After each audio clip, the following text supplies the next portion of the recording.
that were affected during the pandemic when nursing homes took in COVID patients. Most New Yorkers mistakenly believe that former Governor Cuomo mandated that nursing homes take in COVID patients. That was not true. The state only issued guidance to nursing homes, suggesting that they admit such patients even after the guidance was rescinded. If you or a loved one contracted COVID in a nursing home, you may be entitled to financial compensation. The law firm of Princeton, continues working hard to make sure that you get justly compensated for your suffering. Call the KG Law Team at 212-227-2900 or visit kglawteam.com.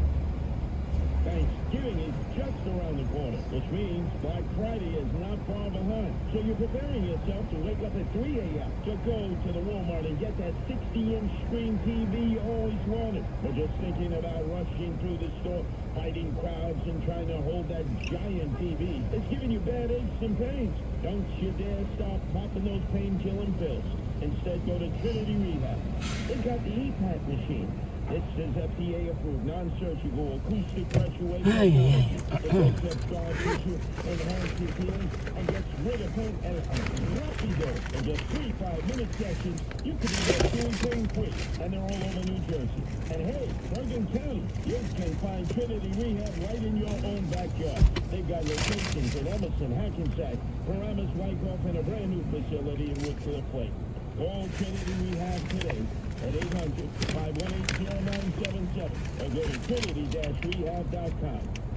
Talk Radio 77 WABC, New York's top station with the king of New York, Curtis Lewa, 77 WABC.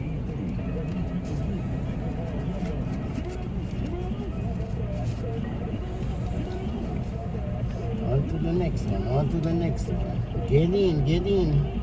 Lambo's in the building, get in.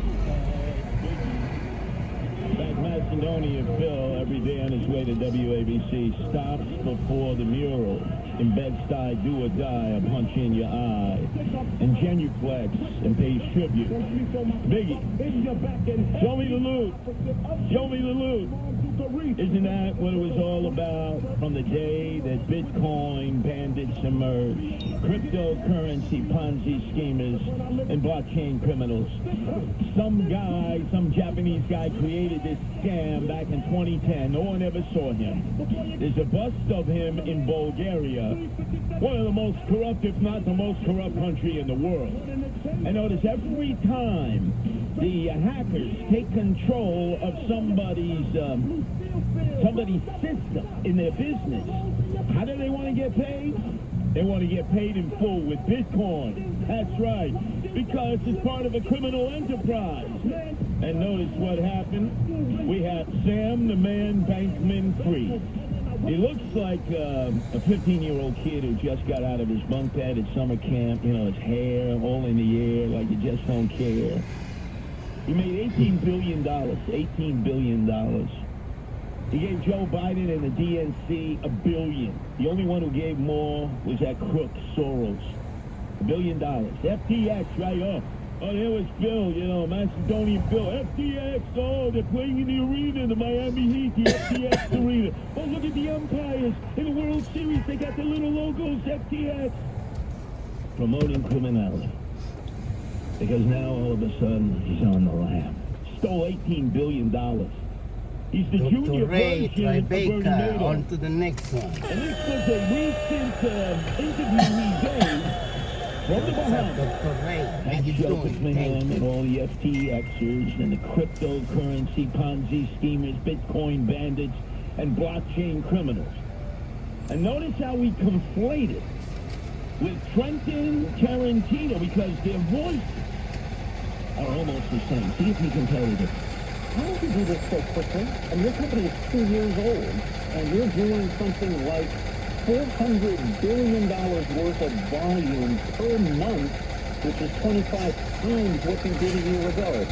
How did you get the uptake at scale so fast? You know, it was really just a lot of small things put together, a lot of decisions that we've made about how to build the product, trying to be as responsive as we can, to customers, to regulators, to counterparties? Well, sort of. I mean, like I write from the, you know, I when I write my script, yeah, I start with the first thing and then just go through the story. And honestly, from our perspective, it sometimes feels like the world is just going sort of in slow motion around us, and that we're going at, about an average speed by our standards. Really, you crook. By the way, Trenton Tarantino is about 60. When he was about 30, the age of this white-collar crook, this Bernie Madoff Jr. And again, never trust anybody with three names, Sam Bankman-Fried. The voice sounded the same when I heard Sam Bankman-Fried in that interview with MSNBC where they were ready to put him on a pedestal as a form of idolatry. Oh, you're God.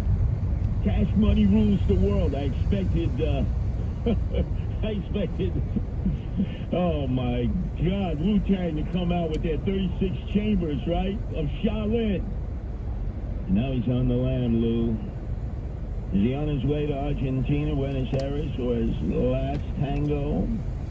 Or is he on his way with his fellow FTX crooks to Dubai? Who did he leave behind in charge? His 28-year-old girlfriend who's left behind in the Bahamas. She's now the CEO. And everybody wants to know where's the money. And then Eric Adams, swagger man with no plan, who promoted Bitcoin, cryptocurrency, and blockchain, said this. Show me the Show money. me the money. Show me the money. That's what it's all That's about. what it's all Now about. just think, him and Suarez, the Republican mayor in Miami, they don't want any regulation on Bitcoin, cryptocurrency, blockchain. The criminality, because they're getting wined down and pocket lined by these crooks on Puerto Rico, which has become their sanctuary and their Show tax me shelter. the money. Show Beware me of the the money. Bitcoin bandits, the cryptocurrency Ponzi schemers, and the blockchain criminals. What's Sonny? Former President Trump expected to launch his 2024 campaign for the White House tonight from his home in Florida. Some New Yorkers, though, not too sure he should run again. I just think he's going to fracture the party and have our chances really diminish with him bashing people, name calling. I honestly lean more DeSantis because I feel like I'm tired of just old people. Trump's speech from Mar-a-Lago takes place at 9 o'clock tonight. California health officials say a child under the age of 5 has died from RSV and the flu. Hospitals across the country seeing lots of kids coming in with the virus. Parents of young children really worried. He told me the other day that there were a lot of kids coughing in the class, so I was like, okay, well, make sure you wash your hands and cover your cough if you have it, and just try to keep your distance from them. Some doctors are suggesting young kids wear masks again when in class with other children. New York City restaurants say outdoor dining is still huge for them and is the reason many of them still in business today. NYC Hospitality Alliance Executive Director Andrew Ridgey says it's time for the city to make outdoor dining permanent. Let's figure out what worked, what didn't work, and turn it into a more standardized program. So sidewalk cafes go back to what they looked like before the pandemic, just less red tape, bureaucracy. A study by the Hospitality Alliance finds 78% of restaurant owners say outdoor dining is very important or important for their future. After 18 deaths so far this year, the prospect of a federal takeover at Rikers Island Jail Complex is back on the table today. But Mayor Adams says the city can fix what's wrong. The Legal Aid Society is calling for a federal monitor at Rikers Island ahead of this week's hearing, but Adams says he's baffled people believe federal oversight is the answer. It can't be a city that every time a problem comes up, we say, well, let's give it to someone else to do. No, we want the problems because we want to fix the problem. He notes how federal prisons are run, saying the feds are not going to immediately solve all the issues at Rikers. Adams adds October's monitoring report showed the jail complex is moving in the right direction, and his administration has only been at the helm for 11 months. I'm Bob Brown for 77 WABC News. NYPD cops looking for 2 men who robbed 3 people Ready outside or a jewelry store at gunpoint in Manhattan's Diamond District last night. Hold up men wearing all black with black masks. They grabbed about $75,000 in jewels and watches before taking off in a Jeep. Cops have made no arrest. New Jersey's Fish and Game Council meeting today to discuss bringing back the bear hunt. Environmentalists say there has to be another way to control the population than shooting them. New Jersey still hasn't dealt with the issue of garbage or baiting bears or feeding bears, which is a major problem, the more bears see people as a source of food, the more potential problems there can be. Governor Murphy, who had been against the bear hunt, is now pushing for it, saying the bear population in northern New Jersey is just out of control.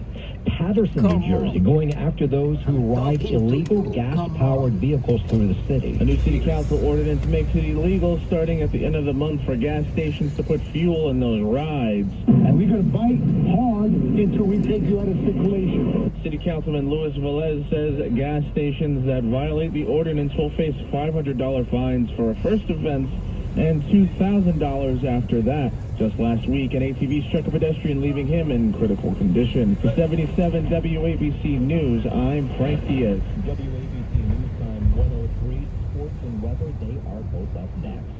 Hey, if you've been wronged by a business, landlord, or institution, and you got a problem, the 77 WABC Consumer Solver wants to solve it. They signed for a Come job, on. and then, you know, they Talking to come you. Come on. and then this happened. Good service. I've been waiting here for 3 hours. I know, lady, 77 WABC News Director, from scam artists to BS artists and everything in between. Let us know how we can help. Submit your problems online at WABCRadio.com. The 77 WABC online store. Go to WABCRadiostore.com and check out the news. Let me check. Real quick.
Weather Center. Clouds this afternoon, 50 some pop-up showers, high 36. Tonight, an overnight showers, low 43. Wednesday, showers to start the day. The sun that appears in the afternoon on 51. 77 WABC News Time is 105.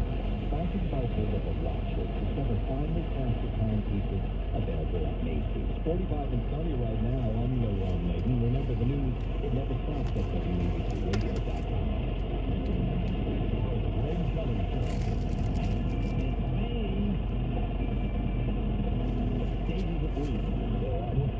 Break those down. Where am I?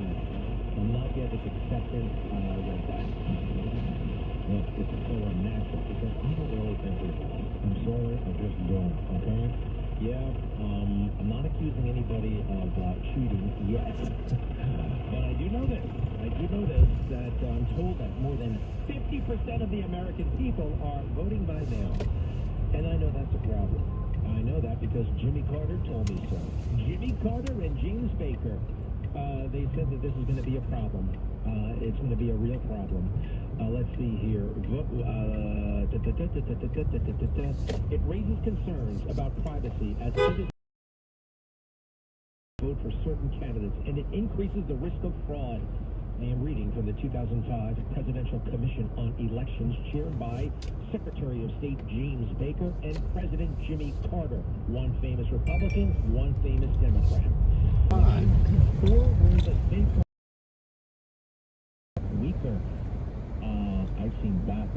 strewn all over the floor. I've seen ballots put on display in lobbies of apartment buildings in Nevada.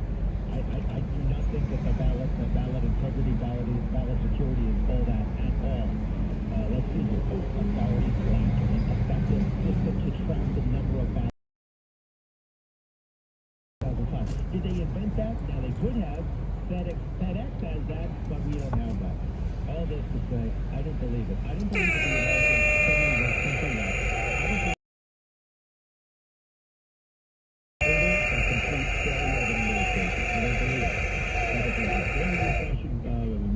Come on. I'm talking to you. Come on. Just shut up, every single one of you. Shout. You don't know what you're talking about.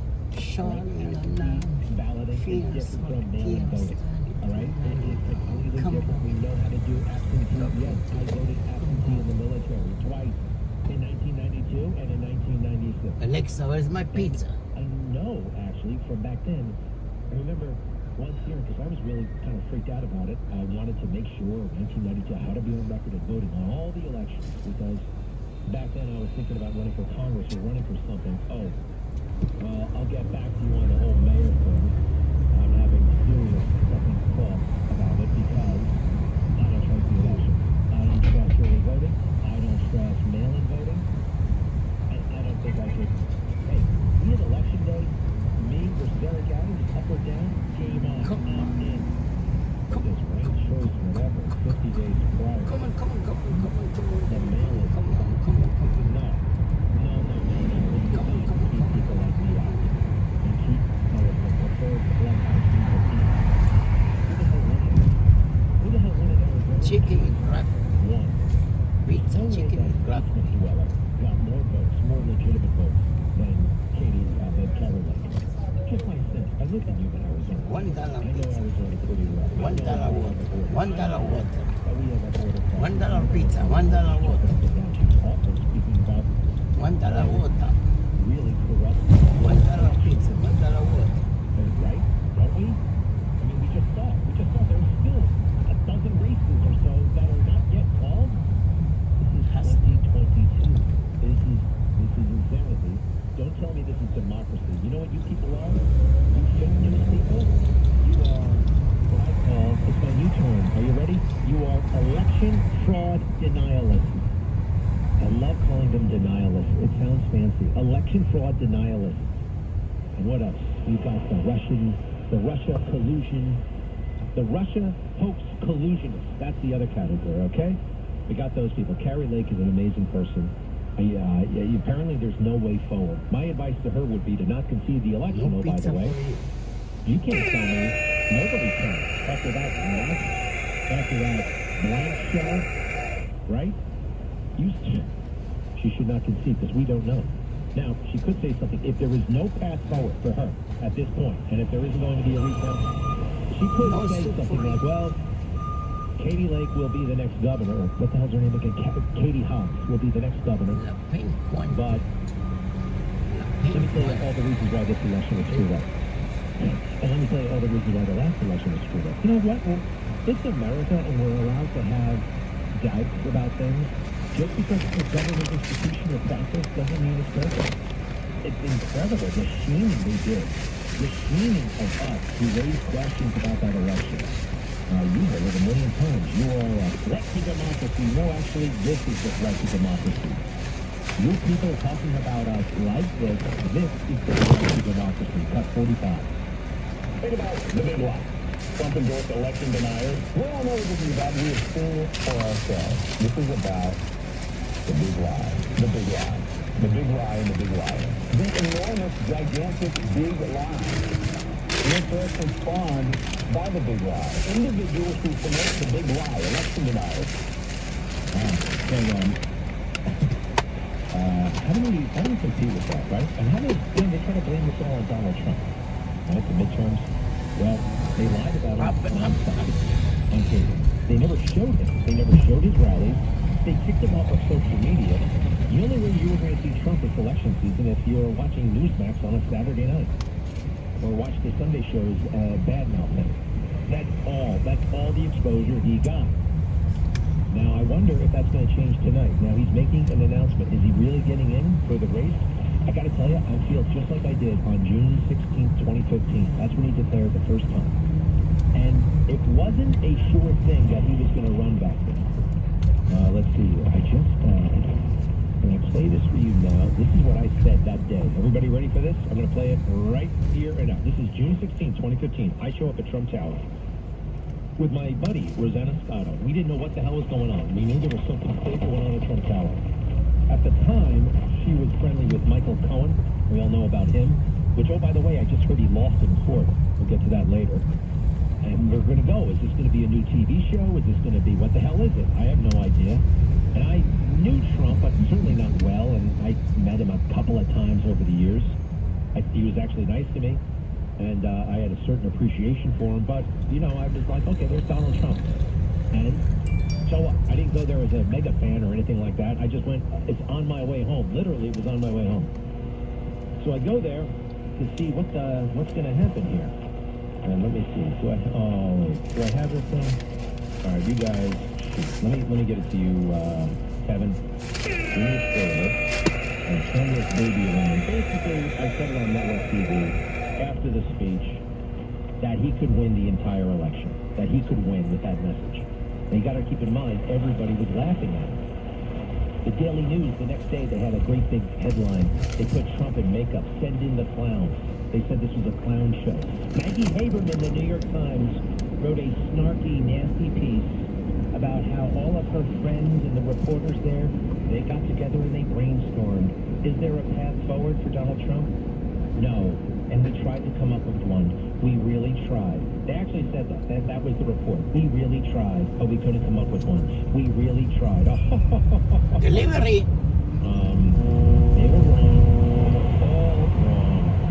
That's right, baby. I'm very proud of it. I'm proud that it exists. You know, I just am. There's very few people.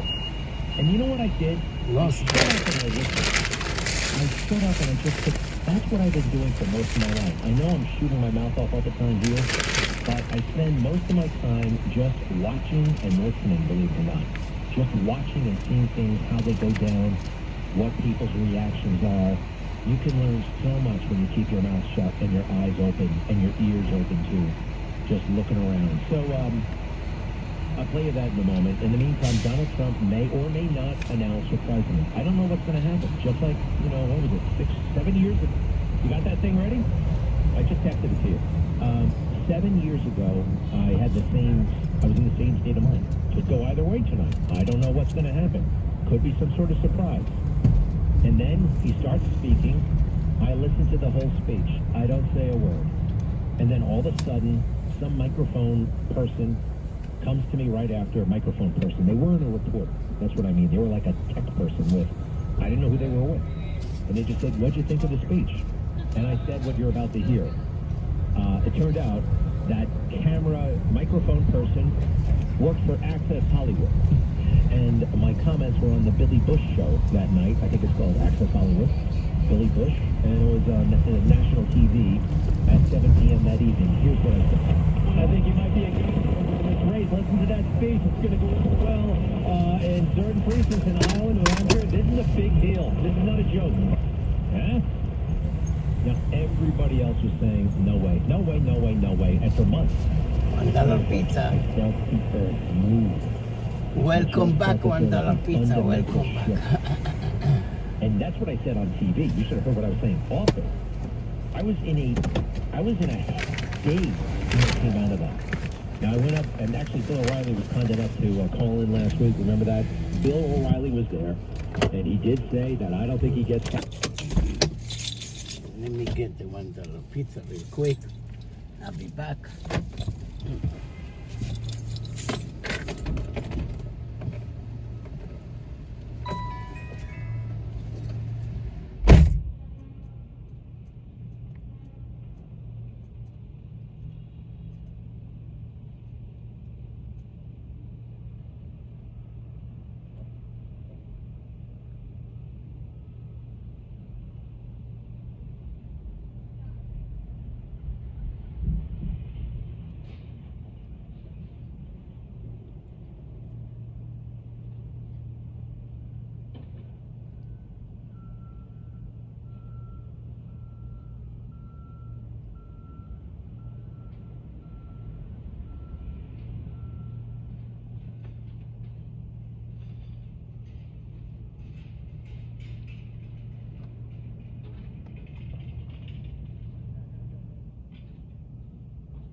$2 pizza.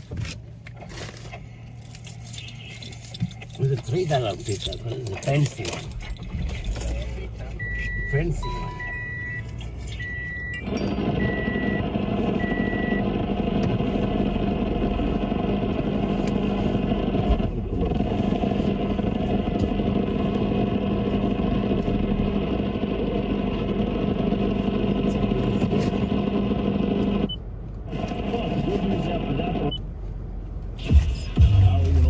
Trump is indeed running again. The former president is apparently set to make an unusually early leap into the campaign.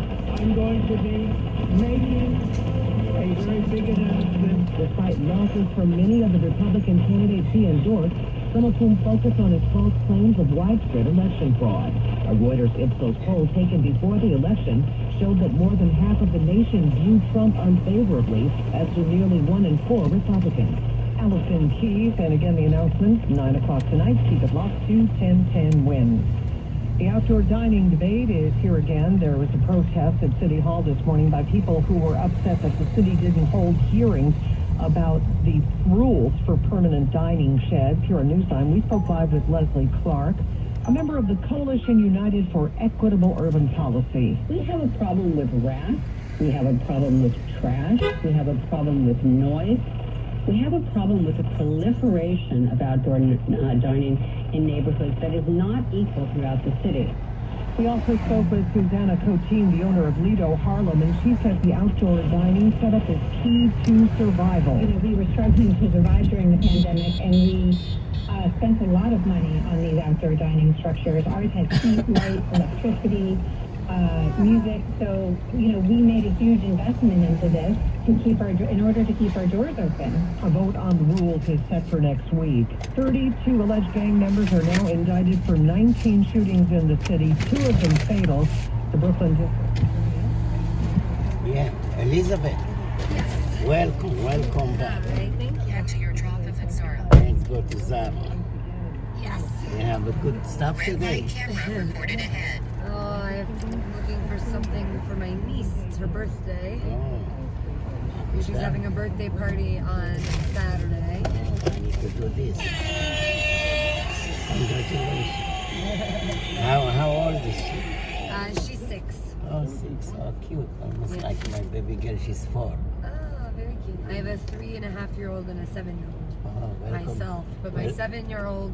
Welcome to the club. Yeah, she's a fashion person, and my niece a little bit too, so she likes all of my daughter's clothes, so now she wants like everything like she has. So yeah, they copycat. She was, you know, they had a sleepover and she was stealing all her clothes that she brought to wear. Yeah, they also inspired from But school. she's much bigger, you know, so they didn't really fit. Wow, it's 3 kids. You shop early, you're rich. You're a rich woman. No, I work at the bakery. We own a bakery, me and my husband. He's the baker. And so I work on Tuesdays just in the morning. I leave at It's too skinny to work in a 1 o'clock. bakery. Usually people work in a bakery, they're chubby. They eat I all think it has more to do with how your body metabolizes food. With the gene.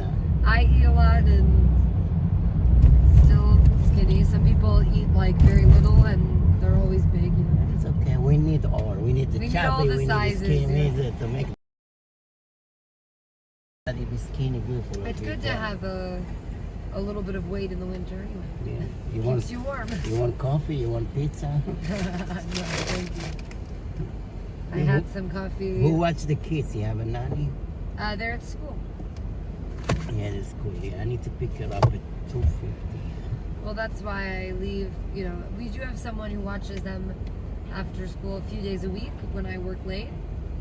And then, but I drop them off at school every day. But you look young. How old are you? 12, 3 kids? 31. 30, wow. What age you start out when you had your first one? I was 23 when my daughter was born. 23.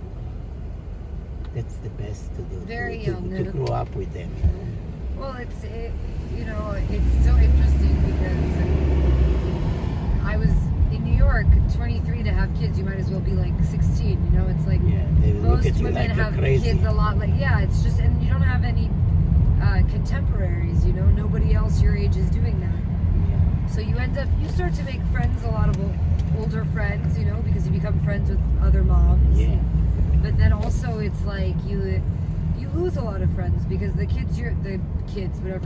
adults your age are doing very different things.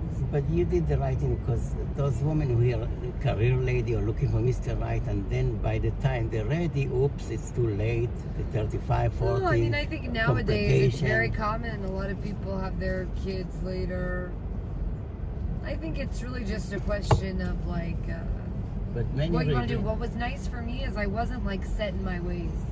You know what I mean? I didn't have such an established life that I tried to make my kids fit into it. You know what I mean? So my life grew around my kids very much. But it's, you know, your 20s, usually you're like figuring out who you are, you make a lot of mistakes, and I still did all those things, but I was also a mom, so that's always a little bit harder too, you know, it's like, but there's no good or bad, just different. Welcome to the people make fun of me. They told me, Grandpa, what's the kid everywhere I go? I say, I'm the daddy, I'm not Grandpa. I need to wear a hat or t-shirt, I'm the daddy. Yeah, well, it's very normal. People have kids at all different ages, you know? Age is just a number. Exactly. The wife is young, but it's like I have 2 kids in the house.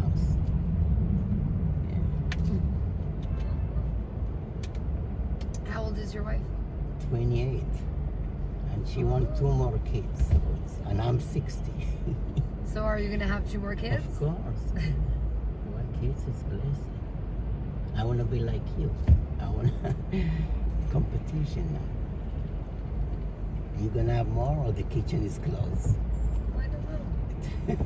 It's funny. You know, some I would have. chicks say the kitchen is closed. I would like to have more kids, but it's. But they have boys but and I'm girls.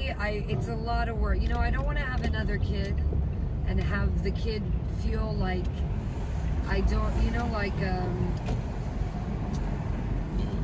they can't have the things they need yet. But I'm young, but I don't want to have kids. All you need is love and patience. I don't want to have kids. Yeah, but patience is very hard when you have already 2 kids. Maybe if my husband works less. But he works a lot, so it's me a lot alone. Already alone with 2 kids, it's a lot of work. So we'll see. And in the city too, you know. Time will tell. They're not all. It's not as easy to let them all run around together, you know. So many school forms. I'm telling you, the school is free. We put her in a great school. It's called Manhattan School House, something like that. On 28 and 10. It's a new school, very nice. Oh, nice. Manhattan Schoolhouse. It's a public school? Yeah, private, but they take pre-K. Yeah, Many of those private, they've got pre-K. Yeah. UPK. Pre-K, UPK. Yeah, my son is in 3K at my daughter's school, which is like half a block from the house. Very easy. This funny that they sell stuff from the van, you know. One guy sell lingerie from the van. I think he should call himself Victor's Secret. Instead Victoria's Secret, Victor's Secret.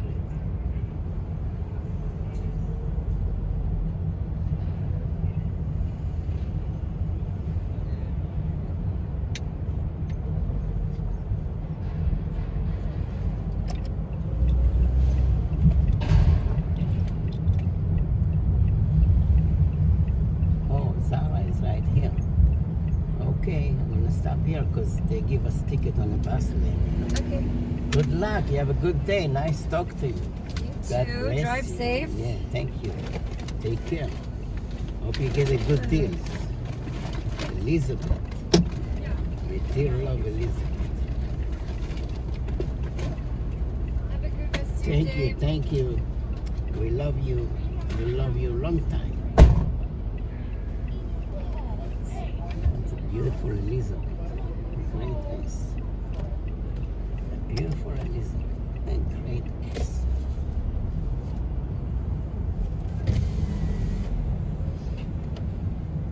Watch out, vehicle on shoulder ahead.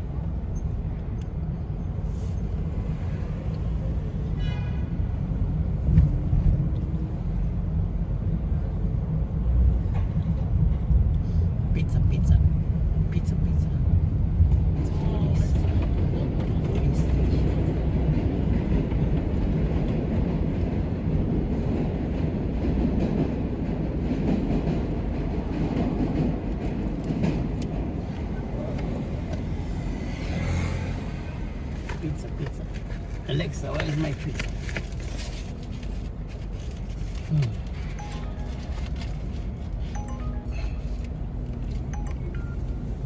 Head to your pickup near Lit by the Sword Tattoo on Broadway.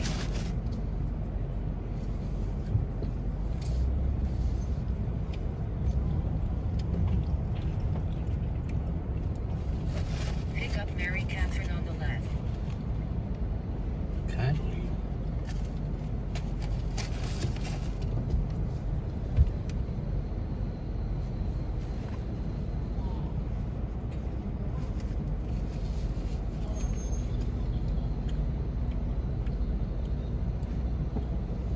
Catherine, where are you?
Will be free. Second, there'll be a wide distribution of them. The states will be required to go around the state to issue these photo ID Yeah. Mary Catherine. Yes, how are you? Welcome back. Thank you. Bank of America. Yeah, I'm actually going to update it slightly. The 42nd and 6th. Okay, let's go. The 2nd and 6th. That makes two pros like Jim Eagle. That's racist. Until insanity took over the world. Total insanity took over. Hey, here's Bill Maher back when he wasn't a coward. Back when he wasn't crazy. This is the Attorney General of the United States. And he sees what's happening all around him. They're changing the rules. They're violating the law. And people are voting any which way they want. And by the way, have we had has there been a national commission through 2020? You think we fixed all these problems? There have been a couple here and there. Georgia seemed to have gotten its act together. Although, of course, it was rumored they boycotted the All-Star game. Bill Ball, February 7th, this is the summer of 2020. Using the right lane, make a right turn on Canal Street. Using the right lane, make a right turn on Canal Street. And people trying to change the rules to this methodology, which, as a matter of logic, is very open to fraud and coercion, is reckless and dangerous. And people are playing with fire.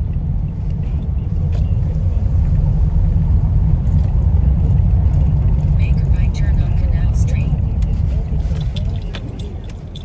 They're just being logical. And that's okay.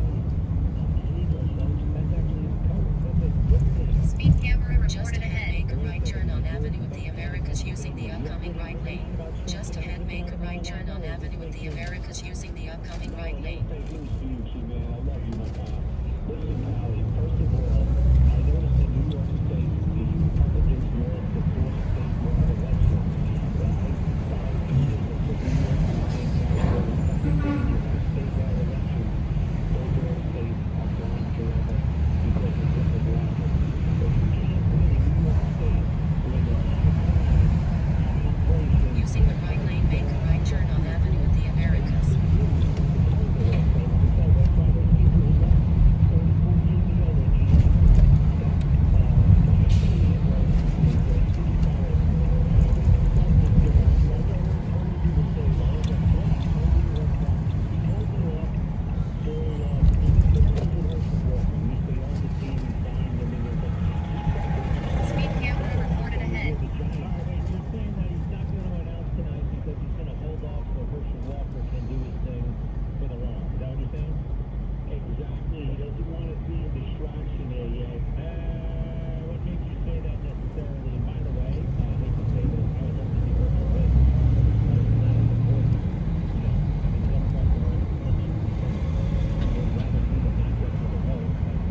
Camera ahead. You're making it up as you go along. You don't know either. Nobody knows. All right, George, I appreciate it, though. You made some good points, but I know you're guessing. It's okay. George, thank you very much. I do think there's a chance that he may not declare. I just like I felt 7 years ago. I didn't know what was going to go down. And is it a new party? Is it this? Is it that? I don't know. Everyone's telling me he's going to declare. And I love Trump. I love his style. I love his policies. I'd love to see him come back. I think he should come back. I want him to come back, and I think he can win. Although he was right all along. You know, it's funny. He was talking about the election issue. Well, only he talked about the important issues. Well, he talked about all the important issues. But the ones that you guys are too afraid to talk about, you rhinos, Mitch McConnell, Chris Christie, Bill Barr wasn't afraid. What did he say? As a matter of logic, we need to be concerned about this. Eric in Manhattan, yes. Greg, it's always good to talk to you. When you, I thank you. The world should thank you. In 1 mile, make a right turn on West 23rd Street. Election denier, what does that tell you? That's a boogeyman, you monster. That just means you're going to steal more elections. You know, and the earth didn't open up its swallow you're talking about. It's talking about actual crimes. You know, I think is it treason or grand larceny? I don't know. You know, and what disgusts me the most that all these people come out and flipping on Trump and disgusting. They don't have better things to talk about, like Mitch McConnell. They're always talking about that. But between Biden getting more votes than Obama from his basement, and counting the votes, 50 votes a week later. Yeah, right. No, it doesn't make sense. Everybody knows it. I mean, somebody today's lecture me, well, the American people, this is what the American people wanted. No, the American people did not go center left. And then I heard somebody else, well, they didn't really they don't blame Biden for the inflation. And the talk about democracy, that really had an impact. January 6th, I mean, I know they were lying about it nonstop, and they continue to lie about it. Did that work? Hey, here's something else. Thanks, man. In Pennsylvania, you know when early voting started? 50 days before the election. Here's what Jimmy Carter and Secretary of State James Baker wrote about early voting. You ready for this? The evidence on early voting is similar to that of vote by mail. People like it, but it does not appear to increase voter participation, and there are some drawbacks. It allows a significant portion of voters to cast their ballot before they have all the information that will become available to the rest of the electorate. Crucial information about candidates may emerge in the final weeks or even days of an election campaign. Early and convenience voting also distracts from the collective expression of citizenship that takes place on election day. Let's see. Moreover, the cost of administering elections and of running.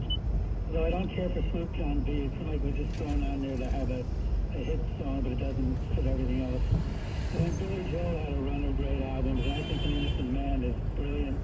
The way he parodies Four Seasons and other groups and their sound. Well, our voters went for the Billy Joel record, Not Just a Stranger, which is also another great album. And you're right, that sounds is very high, number 2. Thanks for your call. We'll take one more call. Let's go to Mary in Milton, Connecticut. Hi, Mary. Welcome. Hi. I wanted to say Dave Brubeck, Take 5. And De La Soul, 3 Feet High and Rising.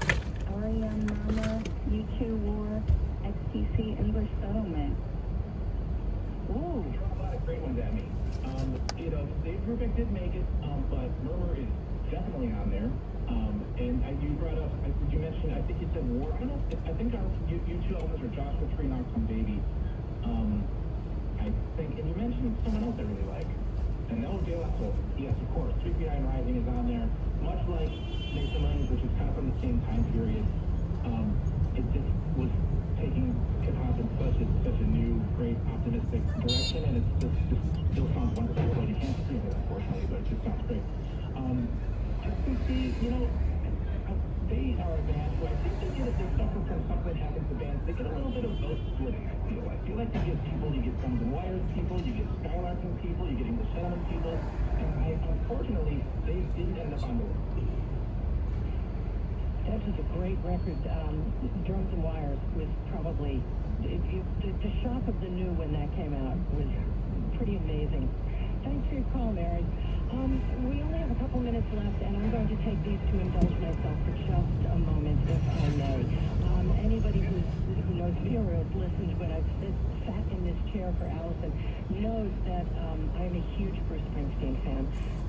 Now, he comes in at number 21 with his third album, 1975, Born to Run, and he has a reputation, as Lori did, as a huge perfectionist. Let's talk a little bit about how we can hear that on that record. Well, do you want me? Yeah, absolutely. You could probably talk about it as well. You know, he said, he's like, this is the record that almost broke me. Like, they spent months and months and months trying to get the sound he wanted. You know, kind of like you spend a day and a half on one snare drum hit or whatever. And it was his attempt to sort of, you know, lyrics like Dylan, you know, melodies as good as the Ronettes and the sound as big as Phil Spector, all that stuff. And to fuse it into one thing, you know, to have the two great, you know, teenage anthems maybe of all time, right? Thunder Road and Born to Run, and then these songs are almost kind of like these Mean Street, you know, urban dramas. It's like, it's awesome. And it really was.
Debuts. We spotlight first-time authors, and we'll be joined by Tess Gundy. She's the author of the book The Rabbit Hutch, which is a finalist for the National Book Award for Fiction this year.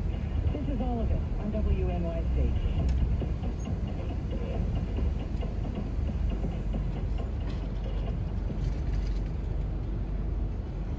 WNYC supporters include the New York Phil, presenting American Acoustic with Punch Brothers and Watch Out, featuring bluegrass singer-songwriter Sarah Rhodes.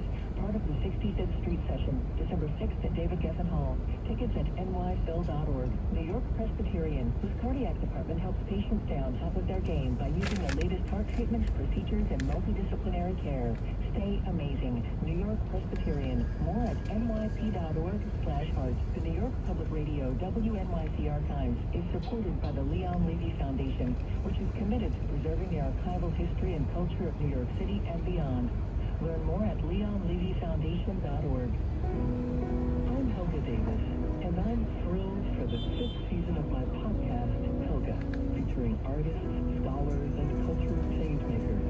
These are unforgettable conversations with extraordinary people, like poet Claudia Rankin, choreographer Bill T. Jones, and playwright Michael R. Jackson. Produced in partnership with the Brown Arts Institute. Listen to Helga wherever you get podcasts. If you believe democracy requires a free press, your station is WNYC, 93.9 FM and AM 820, NPR News and the New York Conversation. Today on Fresh Air, a conversation with Michael Imperioli, who plays a sex-addicted Hollywood producer vacationing in Sicily with his father and son in the new season of The White Lotus. Imperioli is best known for his role in The Sopranos. Tune in today, too, on 93.9 FM or live stream it at WNYC.org.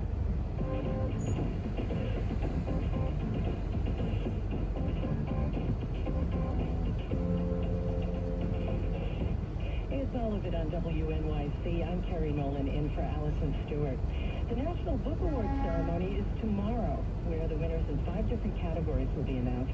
In the fiction category, one book, The Rabbit Hutch, is a debut novel by author Tess Gunty. It's set in the fictional town of Vacaville, Indiana, a post-industrial city left behind by the automobile industry, which frankly feels all too familiar. The story follows various characters who all live in the same affordable housing complex. From Joan Kowalski, whose job it is to filter obituary comments online, to former child star Elsie Bliss, to the residents of apartment C4, teenager Blandine, who also lives with 3 teenage boys, all of whom have recently left the state foster system. The New York Times says that Gunty, quote, has a way of pressing her thumb on the frailty and absurdity of being a person in the world, all the soft, secret needs and strange intimacies. The book's best sentences, and there are heaps to choose from, ping with that recognition, even in the ordinary details. With me now in studio as part of our ongoing 2022 debut series, spotlighting first-time authors, is Tess Gunty, whose novel, The Rabbit Hutch, as we said, is a finalist for the National Book Award for Fiction.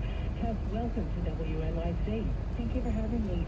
I'd love to start by having you read from the beginning of your book. The first sentence is kind of jarring. It's, on a hot night in apartment C4, Blandine Watkins exits her body. Let's talk about that. Yeah, so this is called The Opposite of Nothing, and it's the opening chapter. On a hot night in apartment C4, Blandine Watkins exits her body. She's only 18 years old, but she's spent most of her life wishing for this to happen. The agony is sweet, as the mystics promised. It's like your soul is being stabbed with light, the mystics said, and they were right about that too. The mystics called this experience the transreverbation of the heart, or the seraph's assault, but no angel appears to Blandine. There is, however, a bioluminescent man in his 50s, glowing like a firefly. He runs to her and yells. Knife, cotton, hoof, bleach, pain, fur, bliss.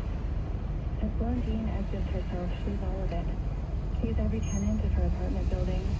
She's trash and thread, a rubber shoe on the seafloor, her father's orange jumpsuit, a brush raking through her mother's hair, the first and last Zorn Automobile Factory in Vacaville, Indiana, a nucleus inside the man who robbed her body when she was 14, a pair of red glasses on the face of her favorite librarian, a radish tugged from a bed of dirt. She is no one. She is Katie, the Portuguese water dog, who licked her face whenever the Foster family banished them both in the snow because they were in the way, an algorithm for amplified content, and a blue slushie from the gas station. The first pair of tap shoes on the feet of a child actress, and the man telling her to try harder. She is the smartphone that films her as she bleeds on the floorboards of her apartment, and she is the chipped nail polish on the teenager who assembled the 90th step of that phone on a green factory floor in Shenzhen, China. An American satellite, a bad word, the ring on the finger of her high school theater director. She is every cottontail rabbit grazing on the vegetation of her supposedly dying city. 10 minutes of pleasure, igniting between the people who made her. The final tablet of oxycodone on her mother's tongue. The gavel that will sentence the boys to prison for what they're doing to Blandine right now. There is no such thing as right now. She is not another young woman wounded on the floor, body slashed by men for its resources. No, she is paying attention. She is the last laugh. On that hot night in apartment C4, when Blandine Watkins exits her body, she is not everything. Not exactly. She's just the opposite of nothing. Well, essentially, we know that the protagonist of this story is dead before the story even gets going. How do you, as the writer, interact with her once you've established that? Well, I think this beginning took me a long time to find, and I had to kind of write the whole draft and revise it several times before I knew this was going to be the start. I was interested throughout the book in examining each character's relationship to the self and then that self-obligation to others. And one of the ways that the book is interested in this question is staged through Blandine's obsession with the medieval Catholic female mystics. and especially their quest for divine ecstasy, which they frequently report and write about as this kind of unity with all objects and time periods and people and creatures. And so I was interested in staging that kind of out-of-body mystical experience at the beginning of the book, and then building backwards toward it. I was just thinking, do you think that Blondine's death was the culmination of her search? Was she happy to be exiting? I think she is someone who is incredibly unhappy in her body, and I think like lots of, one of the reasons she's so drawn to these medieval Catholic mystics is because I think they, like her, find the body to be a kind of a form of entrapment. And you, throughout the book, kind of understand explicitly, and then some things are implied, why she might feel that way. I certainly don't think it's a virtuous position to have with one's body, but I think as a young woman, she feels kind of relentlessly trapped in her body by the patriarchy and by sexism, but also she feels trapped in her town, which is this very economically depressed place where a lot of opportunities have been foreclosed before she was even born. The focus on the Catholic female mystics is, it seems like, really the escape for her and for anyone else who even looks at it in that post-industrial town. Yes, I think all the characters in this book, and there are many, are seeking escape in one way or another. And, you know, there's a man who breaks into the houses of his enemies and covers his body in the liquid of broken glow sticks to kind of gently punish them for things that he thinks that, you know, offenses he thinks they've committed against him.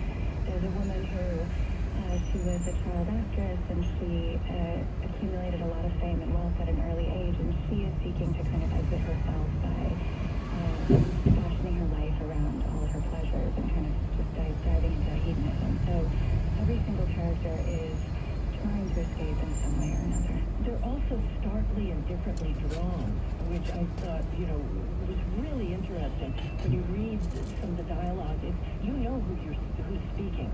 It's very much, it's very cohesive, but it's very, very different, and that really struck me. In writing this book, did you kind of take a more practical approach to this, or, you know, in terms of, well, it's 9 o'clock, I'm going to start writing, versus just kind of letting the muse take you? Well, I think, I worked on this novel for about 5 years before I submitted it, and I throughout that time had various jobs. Part of the time I was in a master's program, so my schedule changed pretty radically year to year, month to month. But I always set aside at least 2 days a week where I would do nothing but write. And I tend to write associatively and to... what do you mean associatively? I mean, I don't tend to outline or to write in a chronological order. Mm-hmm. I tend to write a scene and then kind of let each character, each sentence really take me by the hand and lead me to the next.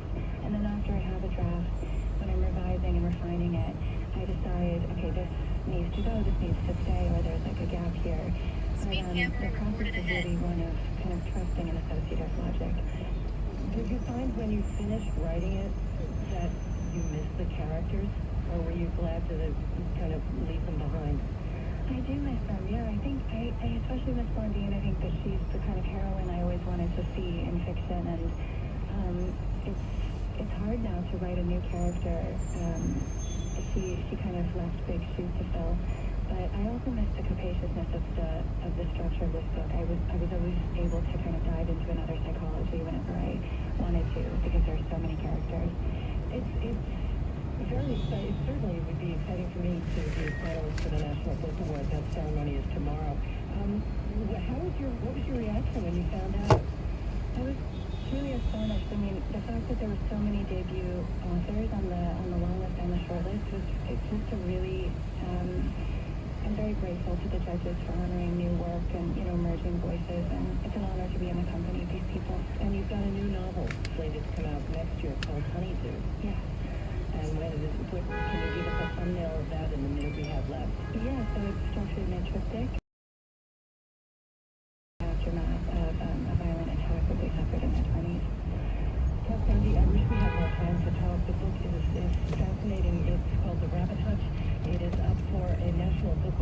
ceremony is tomorrow. Best of luck. Thank you. And thank you so much for taking time to be with us today. Thank you for having me. And that's all of it. On tomorrow's show, artist Alex Katz, who has a career retrospective at the Guggenheim Museum, and Ileana Mezanet, whose cookbook Diasporican, a Puerto Rican cookbook, has just been released. I'm Terry Nolan. Thank you so much for listening. Allison's back in the chair tomorrow.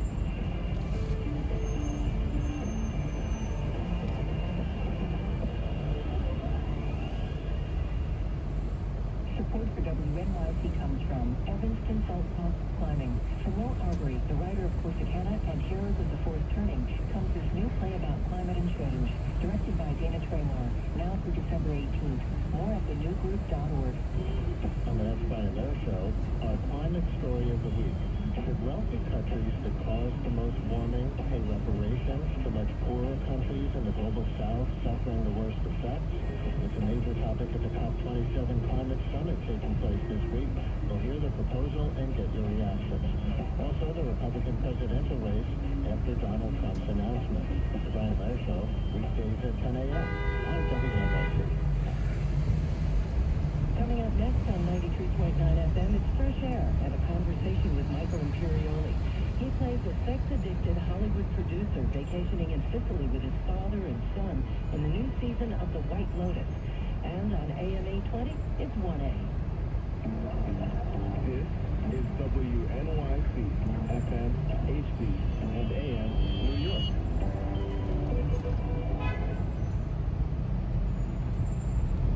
Be it Medicaid, marijuana, or the minimum wage, the results are in. WAMU and NPR in Washington. It's 1A.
For the Republican Party in the midterm elections. Republicans have become increasingly frustrated after a worse-than-expected showing in the midterms, which included losses in key swing states. The outcome has raised questions about Trump's power over the GOP. Since the election, some Republicans are directly blaming Trump for the party's poor showing, while others are openly challenging him for the nomination. Trump's early bid for the 2024 presidential nomination may be aimed at fending off potential challenges from other prominent Republicans, including Florida Governor Ron DeSantis and former Vice President Mike Pence. If Trump makes it official tonight, it will be his third bid for the White House. Windsor Johnston, NPR News, Washington. New details emerging from an investigation in Idaho where police are still searching for possible suspect and motive in connection with the deaths of 4 college students. The Bureau's Kurt Sigler reports that deaths near the University of Idaho campus are under investigation as homicide. Police found 4 University of Idaho students dead on Sunday, all in their early 20s. No weapon has been located yet, but investigators say they believed an edged weapon like a knife was used. Autopsies are pending. Meanwhile, the deaths have shaken the college town of Moscow, population 25,000, and its small campus just a few miles across the state line from the larger Washington State University. Moscow's mayor told the New York Times he believes it may have been a crime of passion. In a separate statement, the mayor said the tragedy served as a, quote, sobering reminder that senseless acts of violence can occur anywhere. Kurt Sigler, NPR News, Boise. The United Nations Climate Change Conference in the resort town of Sharm el-Sheikh in Egypt is in its second week. Negotiators hoping the conference will end with new agreements. NPR's Rich Sherlock reports water scarcity is one issue that's in focus. Water scarcity is a critical critical issue for the Egyptian hosts of this year's UN Climate Conference. The Nile River is vital to Egypt's economy and culture, but in this warming world, it too is shrinking. The World Health Organization says that by 2025, half of the world's population will be living in water-stressed areas. And the UN estimates that by 2030, some 700 million people around the world could be displaced by intense water scarcity. The Egyptian hosts of this year's conference have announced a new effort to find ways to better manage scarce water resources across Africa. And they say water should be a central focus of international efforts to adapt to climate change. Ruth Sherlock, NPR News, Beirut. This is NPR. Canadian police have arrested an electric utility employee in Quebec for allegedly spying for China. Dan Karpinchuk reports a 35-year-old man will appear in court today. Yushan Wang faces 4 charges: obtaining trade secrets, unauthorized use of a computer, fraud for obtaining trade secrets, and breach of trust by a public officer. In a statement, the Royal Canadian Mounted Police says Yushan Wang obtained trade secrets to the benefit of China and to the detriment of Canada's economic interests. He worked for Hydro-Quebec, which is considered a critical infrastructure and a strategic interest to be protected. Police began investigating Wang in August. They would not confirm whether he was paid by China nor whether he is a Canadian citizen. A former senior intelligence official says Canada loses as much as $200 billion a year to economic espionage. For NPR News, I'm Dan Karpinchuk in Toronto. Walmart reportedly has agreed to pay more than $3 billion to settle lawsuits over the role its pharmacies played in the opioid epidemic in the United States, involving prescriptions the pharmacies filled. 43 states have yet to approve the agreement. The announcement coming the same day the retail giant announced higher sales in the third quarter. The Labor Department, meanwhile, is reporting prices at the wholesale level rose 8% in October from a year earlier, that marking the 4th consecutive decline, the latest sign that inflation in the U.S. is slowing.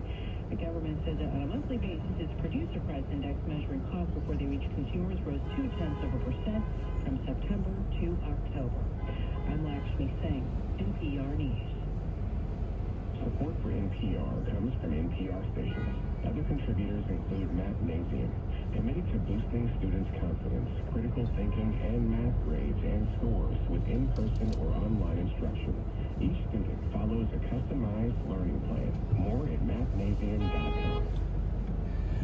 You don't have to be wealthy or retiring to take advantage of tax-smart charitable planning. Whatever your stage of life or income level, planning now can help protect your assets and create a legacy that secures WNYC's future as an independent service to our community. Learn more about WNYC's Listeners Legacy Circle. Send an email to legacygiving@wnyc.org or call 646-829-4587.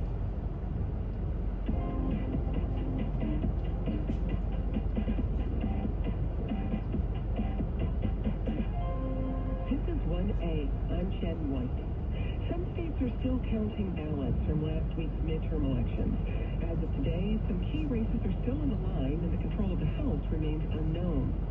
But while we've heard a lot about candidates and parties, more than 130 measures were also on ballots across the U.S. last week.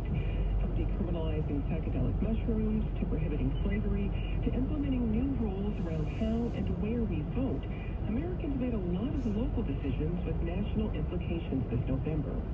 So today we're going to go through some of the midterm results you might have missed.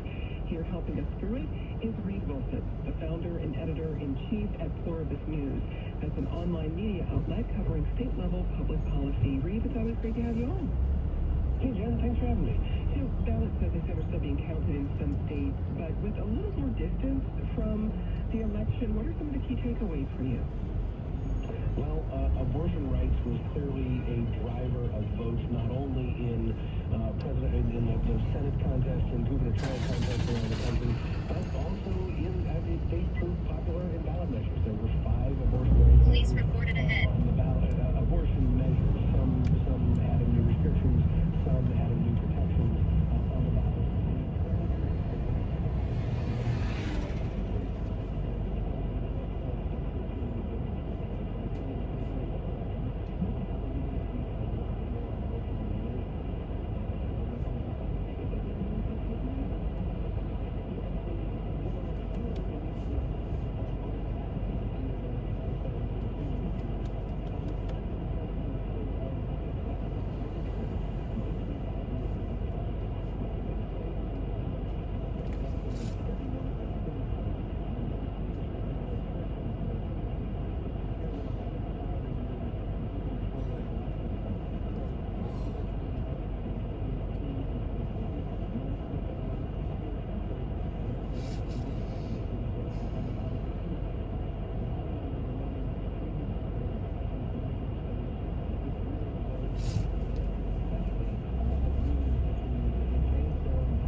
that allowed direct democracy. The petitioners will file a petition with the Secretary of State's office. They'll get permission to circulate petitions with the appropriate legal language, and then they have to gather X number of signatures, usually dependent on that gubernatorial election result, over a set period of time. They do that, they submit the signatures, and then the Secretary of State's office will check through a certain number of signatures to make sure that they're valid and not faked or anything like that. Inevitably, there are inappropriate, invalid signatures that are on that are collected. Somebody who hasn't registered to vote, or somebody who signed a petition in the wrong district or state. And so, if the ballot measure reaches a significant, a relevant margin, and there aren't too many invalid signatures, well, then the ballot measure will qualify for the following year's, or for that year's ballot. And then a typical campaign is run. The supporters support it, the opponents oppose it, and voters get to actually decide. Now, you mentioned the abortion being on the ballot in 5 states, but talk a little bit more about the range of initiatives we saw on ballots this year. Yeah, so on abortion, we saw states like California and Vermont offering a constitutional right to reproductive health choices, including abortion. And in a state like Kentucky, we saw a measure that would do essentially the opposite, put a provision in the state constitution that denies a right to an abortion sort of affirmatively. The Kentucky measure failed, so there is no denial of right to an abortion in the state constitution. And the California and Vermont measures passed by a wide margin. I should add into that, Michigan, of course, had a constitutional right to reproductive freedom as well. I think that was probably the biggest factor in an actual sort of other elections on the same ballot, because the Democrats running for governor, for Secretary of State, and for Attorney General all won by significant margins, and Democrats even picked up control of the Michigan House and Senate. Now that sounds sort of in the weeds, and of course it is in the weeds, but that's the first time that Democrats will have total control of Michigan, a swing state in a presidential contest, since 1984. That's a long time to be the minority. And we should mention that comes after Michigan voters, through another ballot initiative, started to draw their maps using an independent council. So we're going to talk about that a little later in the week. Beyond abortion rights on the ballot, what other issues are voters going to tackle this election season? Well, there are always broad initiatives that a broad range of initiatives that take place. Everything from climate resiliency bonds in places like New York and Rhode Island to the biggest, most expensive political fight in America, and I think we talked about this last week, was 2 California ballot initiatives that had to do with sports wagering. Those 2 races together attracted more than $600 million in spending, and perhaps because of all that spending, they both lost by massive margins. So a pretty incredible result there in California. California tends to be the hub of sort of market-moving ballot measures because it is just such a big economy and a place where corporations or special interest groups can go and change state law in a way that affects not just that market, but markets across the rest of the country, too. We got this email from Neil who says, in Florida and other states, administrations are actively working at eliminating the people's ability to introduce ballot measures. The only conclusion I can draw from legislators blatantly violating state and the federal constitution with no repercussions, legal or otherwise, is that our system does not work and citizens have no effective method of improving it. We should mention that Arizona had a ballot measure about ballot measures.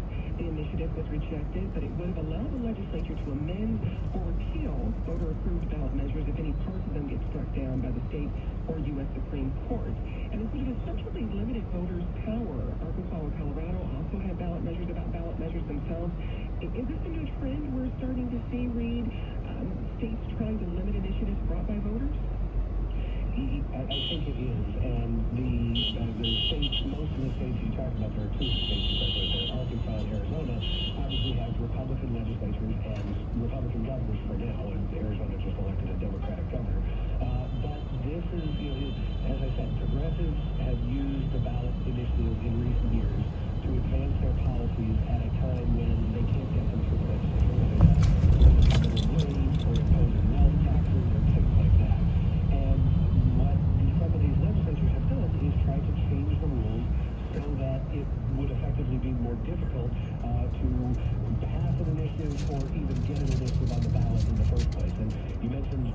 Arizona measure that failed, well, at least one more passed, which is a proposition that would require ballot measures to stick to a single subject. Now, a lot of states have these single subject rules anyway. Arizona voters approved their proposition to enact a single subject rule. There is another one on the ballot in Arizona that would require a 60% threshold for ballot measures to pass. That one hasn't been called yet, but it's leading at the moment by about 30,000 votes. And there are some other states where ballot measures must reach that 60% threshold. Florida being the most prominent example. There have been some measures in Florida that have gotten 57-58% of the vote in recent years and have not passed because they didn't reach that 60% threshold. There was also a good portion of ballot measures that dealt with how we vote. Voter ID, even ranked choice voting made it on some states' ballots. What voting law initiatives stood out to you? Well, there were just a couple that sort of tinker around the edges here. As in Nebraska voters would require a photo identification to vote. In Michigan, they added several election protection measures to the state constitution, so something that voting rights activists are cheering these days. And then in Connecticut, the voters passed a measure that would allow early voting.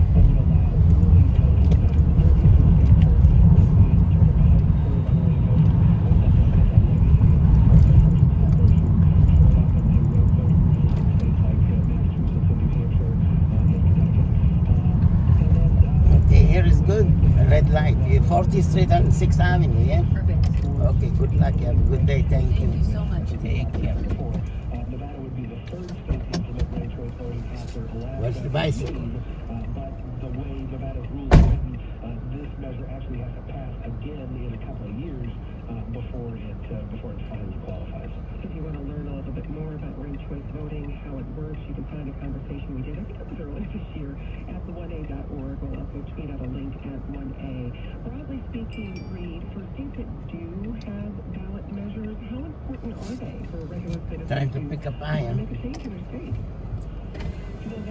Delivery. A long and complicated history, and most states, especially western states, adopted the ballot measures about a little more than a century ago, and they used those ballot measures Delivery. the control over the state legislature that timber barons and railroad barons had. Those sort of the big donors, if you will, really use those ballot measures to pull out power back to those powerful interest groups from control. More recent years, though, it's interesting that these ballot measures have been seen as a way for special interest groups and even corporations to rewrite state law that favors them. I point to a California proposition this year that effectively would have been really good for these electronic elections. On to the next one. On to the next one. On to the next one.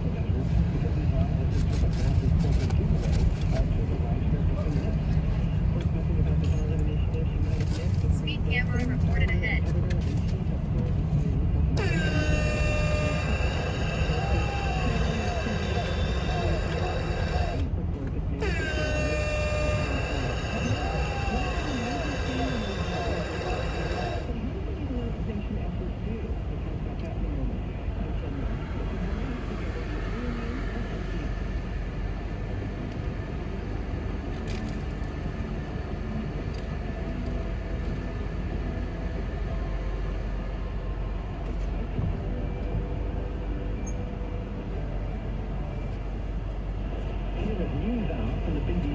We bring you in-depth insight into the latest global news stories. With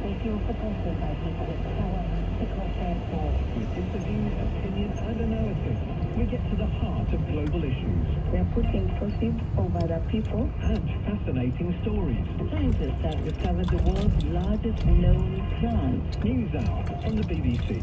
Weekday mornings at 9 on 93.9 FM or live streaming at WNYC.org.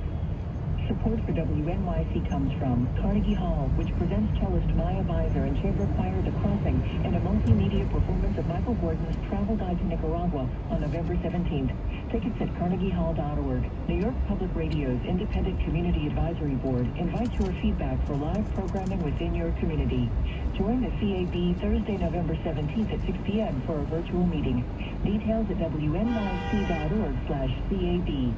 The Senegalese rapper Matador believes that art and music can encourage young people not to emigrate to Europe. I'm fighting the system, but I don't fight it alone. I give young people weapons to combat the system, to combat poverty. These opportunities are their weapons. I'm Ari Shapiro, finding alternatives to climate migration this afternoon on All Things Considered from NPR News.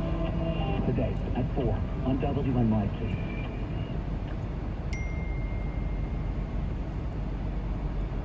Support for NPR comes from this station and from DuckDuckGo, a company committed to making privacy online simple.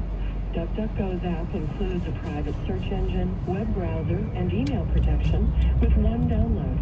More at duckduckgo.com.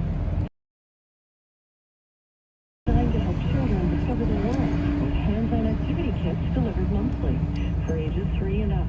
Learn more at littlepassports.com/NPR. This is NPR. I'm Jen White. This is 1A. We're discussing the ballot measures you might have missed with Reed Wilson. He's the founder and editor-in-chief at Pluribus News. That's an online media outlet covering state-level public policy. And let's bring in another voice. Bo Kilmer is the co-director of the RAND Drug Policy Research Center. Bo, welcome back. Thanks for having me, Jen. And we also want to hear from you. What ballot measures made it to the midterm election in your state? Tweet us at 1A or send us an email at 1A@WAMU.org. Recreational marijuana legalization was on the ballot in 5 states: North Dakota, South Dakota, Arkansas, Maryland, and Missouri. I want to get to each state, but first we got the tweet from Bob who says, any sense why South Dakota's recreational marijuana initiative failed? Both, what can you tell us? That's a really good question, and I haven't seen any hard answers about that. Some have hypothesized that it passed in 2020 because it was a presidential election. You just had a different mix of voters voting last week. It's not entirely clear why it didn't pass, but I sense that the discussions are going to continue in South Dakota, as well as in some of the other places where it didn't pass. And how close was that race? In South Dakota, I'm not entirely sure about the difference there. But you know, as you mentioned, it was on the ballot in 5 different states, and it ended up passing in Maryland and Missouri. So, you know, some people may look at that and say, look, 2 out of 5 states, cannabis didn't have a good night at the polls. But here's another way to think about it. For those 5 states, they have about 17 million residents. And Maryland and Missouri account for more than 70% of that total population. So some people may look at that and say, hey, it was a win. Reed, what are your thoughts when you look at that result, that only 2 of the 5 states with marijuana legalization on the ballot actually approved the measure? Well, South Dakota, the measure passed, or it failed by a 53 to 47% margin. And when it passed a couple of years ago, the margin was pretty close, too. It was 51 or 52% voting in favor. That measure actually got booted. It was ruled unconstitutional after a challenge from Governor Kristi Noem, who is a staunch opponent of legal marijuana. But when we take a look at the races that happened this year, most of them were pretty close. Maryland was not close. We knew that voters were going to approve illegal marijuana by a wide margin there, but Maryland is the only blue state on that list. The other 4, Missouri, South Dakota, Arkansas, and North Dakota, are all very conservative states. The interesting thing for marijuana legalization advocates here is that now that they've reached, I think it's 21 states in the District of Columbia that have legalized marijuana for recreational purposes, they don't have a lot of other places they can go to run these ballot measures. Most other states don't allow citizen-initiated ballot measures, and as a matter of fact, Maryland doesn't either. The legislature there put the measure on the ballot. But legalization advocates, they now have to turn their attention to state legislatures who have been more reticent but not entirely reluctant to pass legalization bills. There have been some states like Vermont and New Jersey where it's been the legislature that has approved marijuana rather than the voters. We got this email from Jay in Oklahoma who says, years ago when Oklahoma voted to allow recreational marijuana and expanding Medicaid, our mostly Republican leaders started passing laws directly contradicting that statement. What can they do? What are the options here if their state legislatures don't like the measure they pass? What options do they have? in a number of states where voters have approved legal marijuana ability injections of officers, those state legislatures have allowed And many is contaminated with hazardous toxins. The toxins found in the water at Camp Lejeune may cause health issues, especially later in life. Types of health issues associated with water at Camp Lejeune are numerous. If you or a loved one lived near Camp Lejeune between 1953 and 1987, you may be entitled to substantial financial compensation. If not going to court, even if you were turned down in the past, a new law can allow you to file a claim today. If you or a loved one spent time near Camp Lejeune, call the Negligence Network to find out if you're eligible for financial compensation. There's no fee unless we win your case. Call 1-800-600-5536. That's 1-800-600-5536. 1-800-600-5536. Hey, your friend Sean Hannity here. Look, lose the weight. Keep Giuliani. FTX was in danger of bankruptcy. Larry David, during the 2022 Super Bowl, did an ad for them in order to get people to invest in what appears to be a sleazy cryptocurrency scheme. He's tested. He's ready. He's New York proud. America's mayor. Weekday afternoons at 3 after Greg Kelly. Talk Radio 77 WABC and WABCRadio.com. It's the Greg Kelly Show.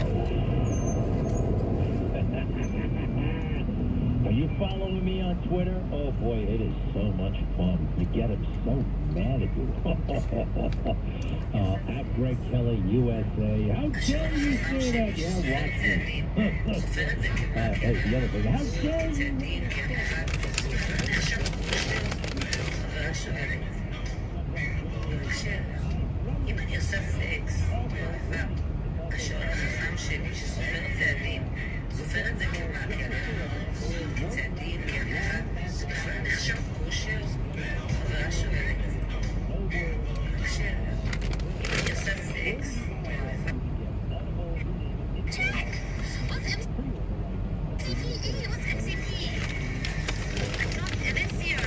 Your response of MCP, like,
Are you trying to tell me?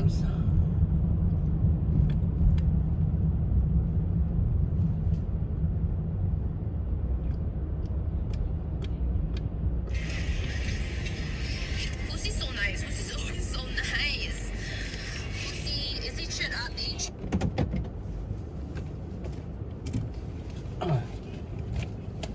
Is he shut up, H, or no?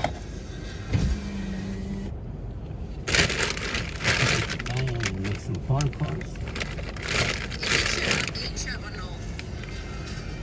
I'm lagging?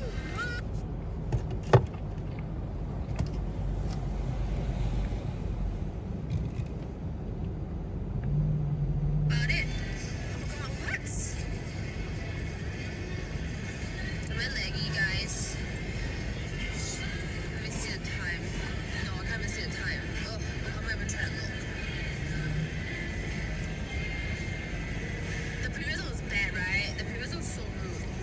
2:36 now. Okay, I have 10 more minutes, y'all. 10 more minutes. And then you're gonna stay with me until.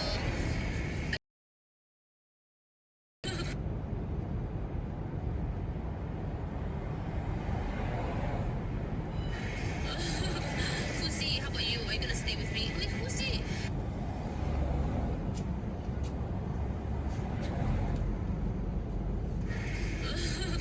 Lucy, how about you? Are you gonna stay with me? Wait, Lucy.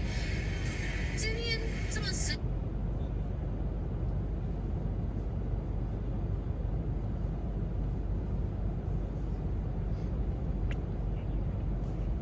Like freezing. Why is it lagging? Really? Hey, Amir. Amir? You don't know me, Amir. Give the likes, guys. Thank you. So weird. Why is it? Hey, Kenner, thank you for sharing it live. Thank you. I'm in New York City. Ricky. Hi, Ricky. That's Lita. Thank you for the follow. That's Lita. Oh, I'll see the way. I know. Why? Why not? You look better natural. Your natural hair color. When you go with that? No. Oh, we look ugly? It make you look way too old. You think so? Maybe, yeah. You take away from your face. What? That? No, the blonde. Oh yeah, probably. You look more natural this way. Okay, thank you so much, Marys. How's your weather there? Is it warmer or getting a lot colder? Oh, it's so hot right now, to be honest. Like so hot. I'm jealous. How's it over there? It's snowing, right? It's supposed to snow sometime this afternoon. Okay, well, it was nice meeting you, Marys. I'm gonna buy some other people because like there's other people waiting. Okay? Well, I see you. Okay? Love you too. Yeah. Okay, love you.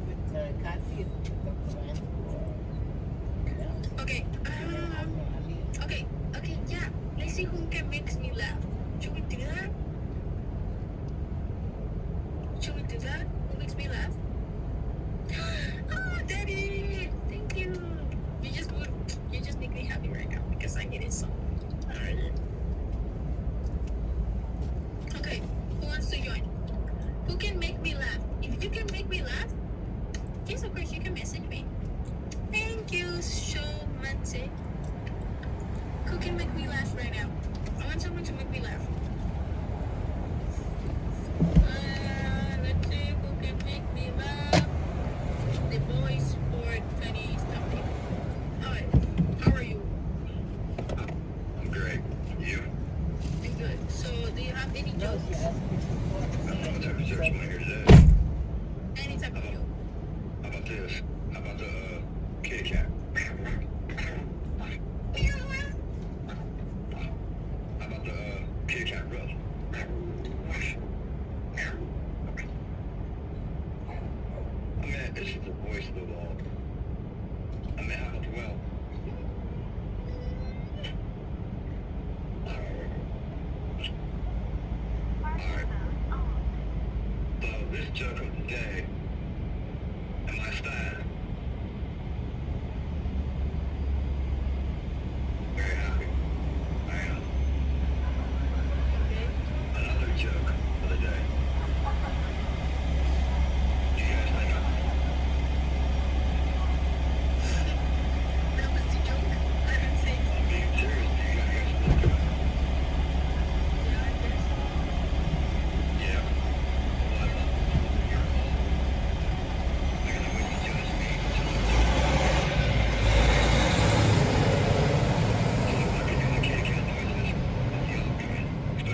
but they just can't, you know what I mean? They can't.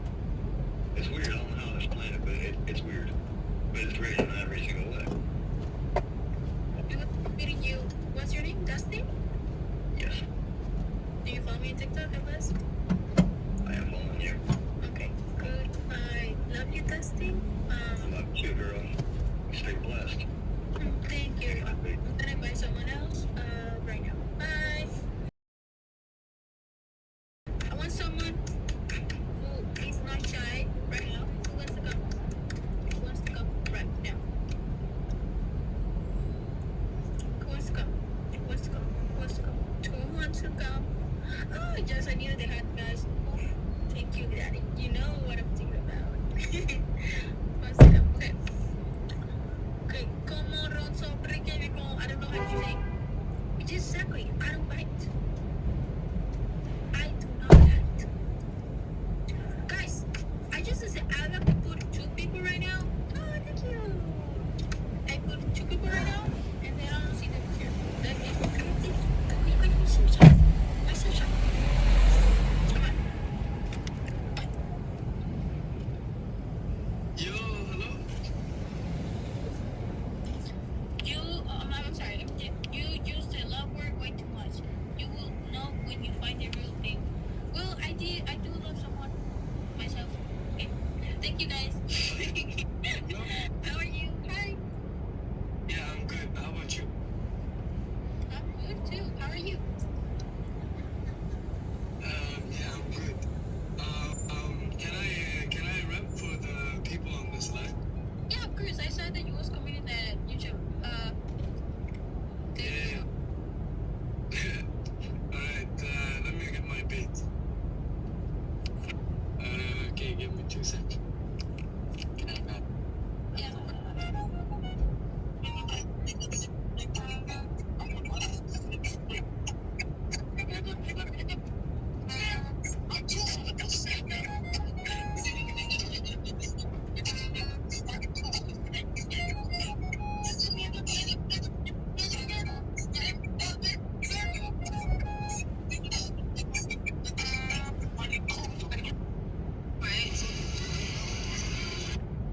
They suspended my life for 0 reasons. Do you understand this?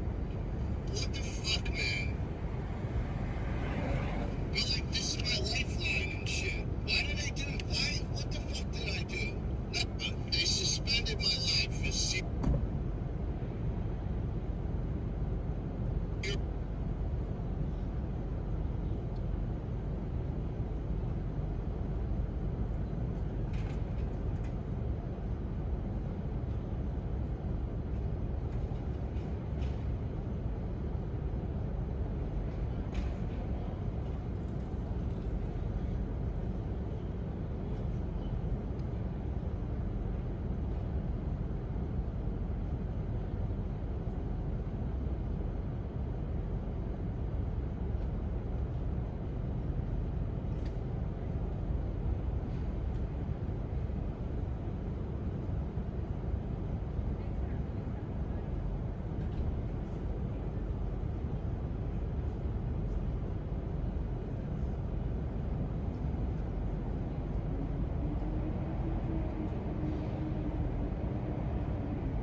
is ready to welcome you to his winter wonderland, but you might want to be careful around Rudolph. Stay away from those things. They're reindeer. You don't know where they've been. They all look like they've got key lime disease. Okay, Tim Allen isn't scheduled to be there, but a Disney pop-up, the Santa Claus's Winter Wonderland, is now open for some holiday cheer at the South Street Seaport. You can have a cocktail or mocktail at the Gingerbread Bar. Check out the Candy Bar for brunch. and more. The pop-up will be open through January. You need to book tickets for a 90-minute winter wonderland experience. Wednesday time, 2:47. A Diamond District Heist will have that story coming up next. What's up, everybody? Just we posted a new podcast, No Mercy, with Stephen A. Smith. This one got pulled back to take on everything beyond the world of sports, interviewing influencers, guests, outspoken celebrities, and thought leaders across the political, financial, and social spectrum. You know me, I'll give you my unbiased opinion. A No Mercy episode drops every Monday, Wednesday, and Friday. No Mercy with Stephen A. Smith. רק שיענו לי מחלת לב, לא רוצה להגיד את השמות, לא יודע משפטית מותר, לא מותר. אבל אף אחד מהם לא הסכים לקבל את הכלבים.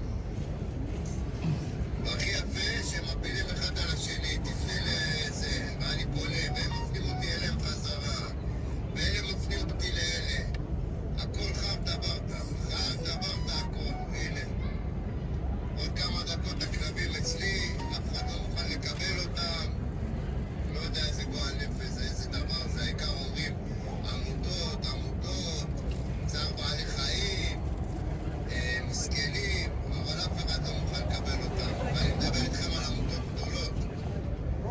השם יעזור, נראה מה נעשה. איזה גועל נפש, launched a new technology platform developed by another firm.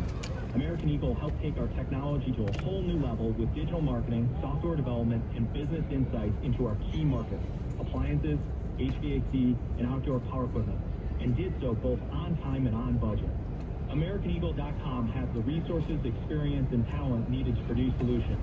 Our new technology platform, developed by AmericanEagle.com, has produced tremendous results with higher traffic, conversion, engagement, and online revenue. If you have any home repairs you need to take care of, check us out at RepairClinic.com.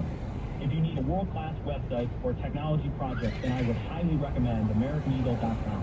Call AmericanEagle.com at 773-NETWORK. That's AmericanEagle.com, 773-NETWORk. Wednesday time, 2:49. A Diamond District heist last night has the area on edge. The suspects remain at large. It was about 8 last night when these three people walked out of Avis Diamond here at 71 West 47th and were turning right to head over to 6th. They were confronted by two men, and they didn't only have masks, they had guns.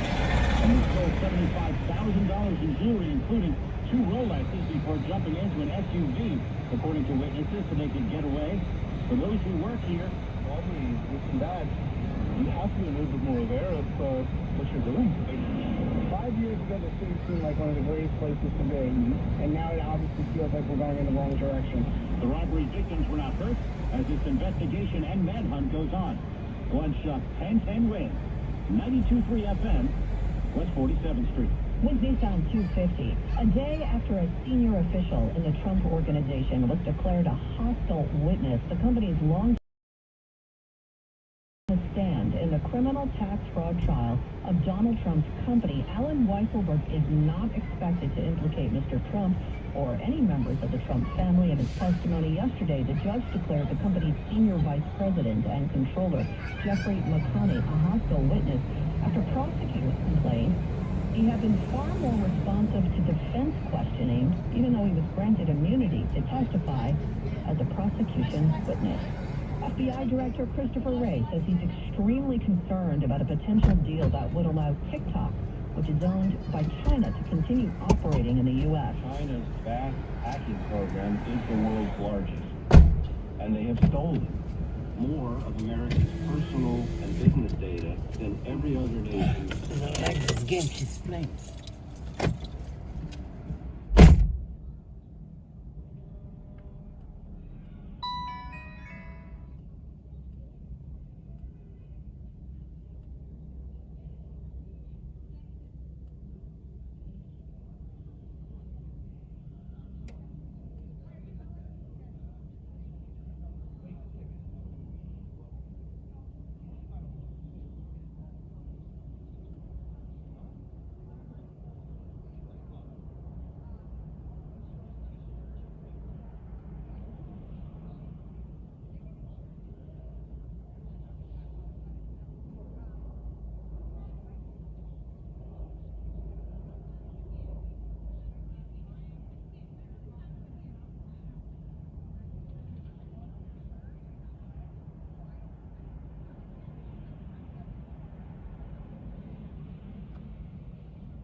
We're gonna meet them in the mall. We're gonna meet them in the mall. Oh, we need to park the car. It's not stinky. You know, it's yummy. Yeah, we're gonna meet them. Okay, I'm gonna open the window. Oh, let's put diaper. You want diaper? Let me open the diaper. Let's open the window. What do you mean you want to stay outside? I need to park the car. We're gonna go to the mall. We're gonna meet. Stay outside. Oh, okay, I'm gonna go through. I'm gonna drive away. Okay, let me. No, I don't want you to drive away. Okay, let me put on the window. Let's go to the mall. Okay. Let's go. More than 30 of them snapped off the streets as Look what I got. Look. responsible for everything from assaults to robberies to murder. The new crack. The new crack. That's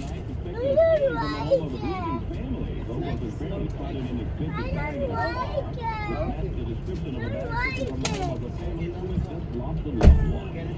He was under arrest after the brother of superstar Ariana Grande was attacked last week walking through Midterm. Said he caught him after they allegedly tried to use Frankie Grande's debit card at a nearby machine.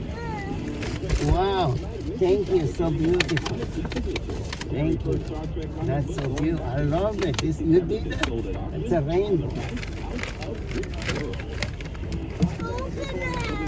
What? Open the window? Oh.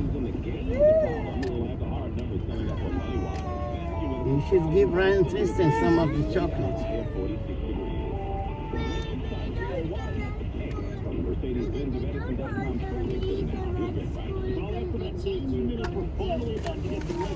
Oh, so you hide it?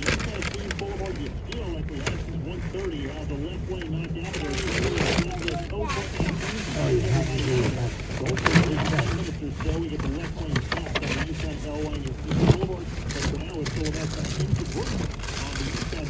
Brooklyn City Expressway and then Long Island Expressway going to load up from right around the Wick, getting all the way on out towards the Nassau County line. We've been dealing with roving right lane work on eastbound LA, and that kind of hit us in early. Eastbound Grand Central, you've also got the company in front of LaGuardia and from the LA through Kew Gardens and out past the Clearview Expressway, so nobody's happy. Here's what you need to know about bridges and tunnels. Citybound George, good enough. Northbound West Side and southbound Eagan, at least bad getting out of town. Nothing's perfect at this hour, though. Lincoln and Holland, no more than about 10 minutes in or out. Traffic is sponsored by Cars for Kids Real Estate. Cars for Kids accepts property donations with costs at an all-time high. It's time to donate that property to Cars for Kids Real Estate and stop worrying about any expenses. Hurry to secure your 2022 tax deduction now for the full appraised value of your property at carsforkidsrealestate.org.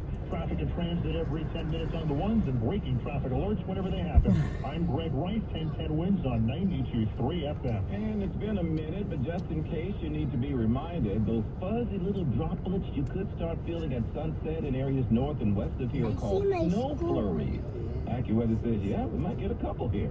Turn to meteorologist Brian Thompson now to give us the official word. Brian, when and where can we expect this kind of precipitation? The best chance to be north to west of 27 in New Jersey and up to the Hudson Valley area. That's where the best chance. A lot of few snowflakes flying a little south and east of there. I think this is going to be all rain in the city the way it looks like. The way it looks right now. But again, north and west of the city, there is the potential for some snowflakes to mix in. And if you get far enough north west up in Suffolk County, Orange County, that's where we do a winter weather advisory in effect from 5 p.m. Tonight through 7 a.m. tomorrow. That's where we could have maybe even a small slushy accumulation that could cause some slippery travel. So that's what we'll be watching for tonight. But again, in the city and most nearby suburbs, temps will be near 40 tonight. So that'll keep this mainly in the form of rain. And this precipitation will wrap up very early tomorrow. Larry? Okay, thank you, Brian. Now I'll walk right out of the house without an umbrella today. Now off we go to overseas, where there are troubling developments in the war theater. Russia has gone and done it. If it's confirmed, there's intel saying Russia has struck Poland, which is a NATO country, with a pair of cells which have killed civilians. We have unconfirmed reports that No, one at a time, not all of them. have landed in Polish territory. Now, according to reports in Polish media, which we can't confirm at this stage, but also backed up by a report by the AP news agency quoting a US official that apparently two Russian missiles landed in a Polish town a few kilometers from the Ukrainian border, just north of the major Ukrainian city Lviv, which was hit extensively, we understand, by these Russian missile strikes today. We're also hearing Polish officials have gathered at an emergency meeting to discuss a, quote, crisis situation. Back here, U.S. officials say they haven't corroborated the strikes now, but they're looking at it. It remains to be seen what kind of response on part of the U.S. or its allies will bring, that is, in determining what would be the next step, if in fact that has occurred. You want to stay with 1010 Wins for the very latest updates. Back home, police say they're responsible for shootings, assaults, murders, you name it. And today, more than 30 gang members rounded up or in the process of being rounded up. Juliet Papa tonight. The Woods and it shows the gang rivals shooting it out among 4 public housing developments in Brooklyn. As this gang war escalated, Brownsville residents had to contend with increasing gun violence. Brooklyn DA Eric Gonzalez announced charges against 32 gang members accused in 2 murders, 19 shootings. In one instance, a gunman saw a perceived rival down the block. Tragically, a 3-year-old girl who was holding her dad's hand leaving daycare was in fact struck. She was hit in the shoulder and survived. Juliet Papa, 1010 Wins on 92.3 FM in Brooklyn. In other news, a driver for the New York City Medical Examiner's Office under arrest for allegedly stealing from a grieving family. Authorities say 49-year-old Trevor Reams of Jamaica, Queens, picked up the family to take them back to the ME's office. But while inside their home, allegedly snatched the Louis, that bag, off the table. For those who don't know much about the Jordan handbags, these Louis Vuitton bags can run between $1,000 and $6,000 bucks, right? Authorities say fellow employees found the bag in question the next day, stashed inside his vehicle. With that, Reams is charged with petty larceny and official misconduct and placed on modified duty. A man with a familiar last name has become the latest mugging victim here in the city. Police say Frankie Grande, a social media star and brother of the pop superstar Ariana, walking on 8th Avenue and 43rd last Wednesday when 2 teens ran up, hit him in the back of the head, then made off with his phone, his AirPods, his wallet, and sunglasses. Fortunately, Grande was not hurt, and the teens did not get very far. Police say they were taken into custody a short time later after trying to use one of his credit cards. Well, that'll do it. A small group rallied in Foley Square today to call on the city to do a better job in its efforts to help those struggling with homelessness. Current and former homeless New Yorkers say that the city is doing more harm than good. They filed a lawsuit accusing treating them inhumanely. Helen Strom is with the Urban Justice Center. Everyone had lasting emotional trauma, and we're here today to demand that the city actually take accountability for what it did and compensate people and change these practices. They say the transfer out of Manhattan hotels and into shelters were abrupt, causing them mental anguish, property loss, and some even lost their jobs. Diana Ramos was homeless last year. You want us to get jobs. You want us to but have an you want to go now or later with Ryan and Tristy? Because later we're gonna meet them there, so we go later with them. You can go now or you can go later. Which one you prefer? Later is better because we're gonna meet them there. 7 o'clock tomorrow morning for the potential for snow and icy travel. Otherwise, rain arriving late this afternoon, as Brian told us, potentially mixed with snow north and west of 287. We're at 44 degrees right now in Central Park. Winds news time 308. Out at JFK, the latest genius to try and get stuff through security and their less than genius means. You hear about this? This time it was a wheelchair, according to the TSA, with some pretty expensive wheels. How about expensive? Border Patrol says the wheels are... שבח לאל, תודה לשואל. הלו. כן. מה קורה? שבח לאל, תודה לשואל. הלכתי לחנות תחליף טלפון, אומרים לי אין טלפוני בכל העיר. תחליף את הטלפון שקנית? כן. למה, לא טוב? אני לא אוהב את הצבע. אבל אין מתפגר, אתה שמים מכסה, מי רואה את הצבע בכלל? כן. שואל אם יש לי דוחות תנועה, מה, הוא שוטר תנועה? גילי השאיר הודעה, שואל אם יש לי דוחות תנועה. כן, אני יכול לסדר לך? לא יודע, מה הוא יכול לעשות? צריך להחזיק. Hey, he's the teacher, look the teacher. Follow the leader, follow the leader. Senor, I was give it to the boss, give it to the police. No, it's fine. Thank you. Maybe it's a bomb. Don't leave. אולי סתם היא אומרת שזה שלה. כן, ירקו, רקת לג'ק לקנות כובע, יש להם כובעי צמר טובים כאלה, עבים ב$6. כן. כן. לך. אז שמחנות אחרים מוכרים ב$20, $10. אין לי דוחות, אולי יש לי... אם יש לי, אני משלם אותם מיד.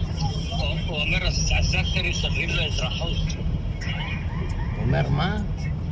הסקטורים מסדרים לו אזרחות. יאללה, שיסדרו גם לך. כן. הנה פתחו את הדוכנים בפורטין סטריט. כן, גם בבריאן פארק. גם בבריאן פארק. כן. העוני זה בריאן פארק, רוני. כן. לא, עדיין מתכננים, עדיין לא מוכנים. עדיין כזה, אתה יודע, מביאים סחורה, פותחים. כמה עולה להספיק פה דוכן? לא יודע, תשאל אותו. תשאל אותו.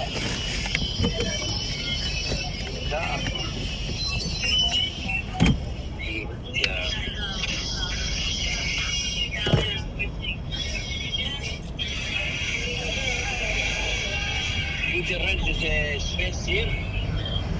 Yeah, you can rent the space for next year starting in like May. How much this cost? It changes every year, but for a half year, How much a half year? we don't give out free things on site, so if you're interested, you can email us. Yeah, got the email something? Yeah, you got a card. Thank you. Is your card? Yes. This is what I'm going to call? Yes, there's an email on there too. Email. Okay, what I ask you, how to get the food? Yes. Thank you. Have a good day. And I'm looking for some דוכן, תקוני כרטיס. מה אתה רוצה למכור? סתם מתעניין, אתה יודע. אני לא עושים את זה בקיץ, רק בחורף. היה סוד ב-2007. כן, 2007 וגם. אתה יודע, 2007 של תחנות של התכשיטים. כן. מה שדדו? שדדו איזה $80,000 תכשיטים. לאור יום, אני לא יודע למה אין שם שוטרים, זה המקום הכי יקר בעולם. אתה יודע מה הבעיה שם? הבעיה שם, היידה, שהכושים הם הקליינטים הכי טובים, אתה יודע, הכושים... תגיד החצילים, אני דייר. החצילים, כן, אתה מבין? כן. הם באים, קונים כל הסרסרות העבות האלה, זהב וזה, קונים איזה $500,000 תכשיטים, שמים על החזה ולערסים. אבל לפעמים יש כאלה שבאים וגם גונבים, אתה מבין? זה שקונה הוא בא אחר כך גם גונב. זה שקונה הוא שולח מישהו לגנוב. אתה מבין, עושים להם גם כבוד, שולחים אפילו בשבילם תחנות. כן, הראפרים. פעם נכנסתי לחנות, היו שם שני כבוש, אומרים לי קלוס. שני חצילים. שני חצילים. שני בבא גנוש. כן. אומרים לי קלוס. מרכיבות אותו, אמרה שיש עיקר, הוא אומר לי קלוס, בקייטן. בס לא מסע, אומר לי, אני לא יודע מה. כאשר לגיל, שאל אותו מה נתקשר אליי, נחזור אליך, שאל אותו מה העניין של הדוחות חניה. נשים אותו על פריווי קול. תעשה פריווי קול. אז גם אני יכול לעשות פריווי קול. You want a phone? Yeah. No, we go later because we go later to the mall. We give you a phone. So yeah, they're gonna be later there, so we go there later.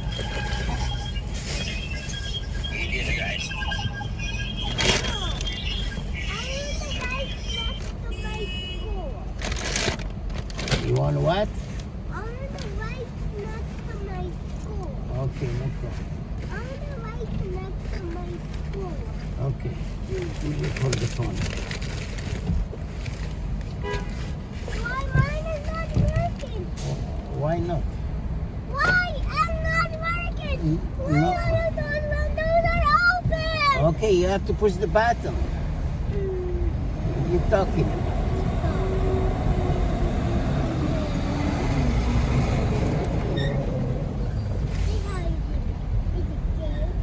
You push the button. כן, מה נשמע? my other phone.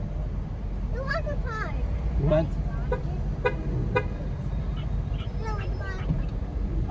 Close the window.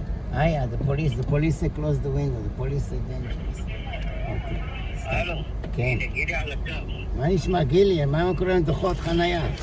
אתה יכול לבטל? Number 1. Look, I got this.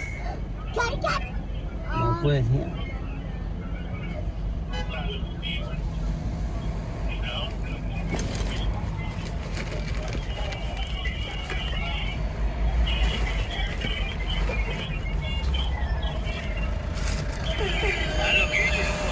אולי הוא עסוק, דבר איתו אחר כך.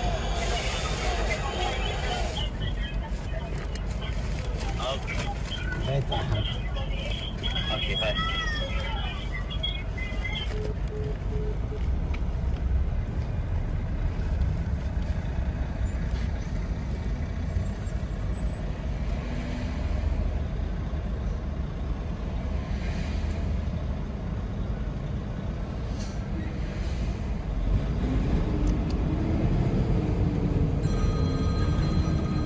You hear my phone?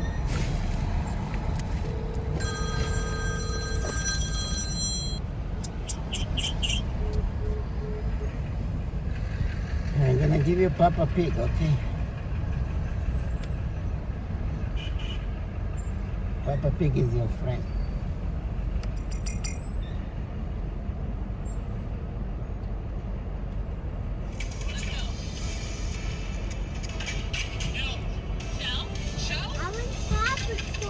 You want Paw Patrol, no Papa Pig?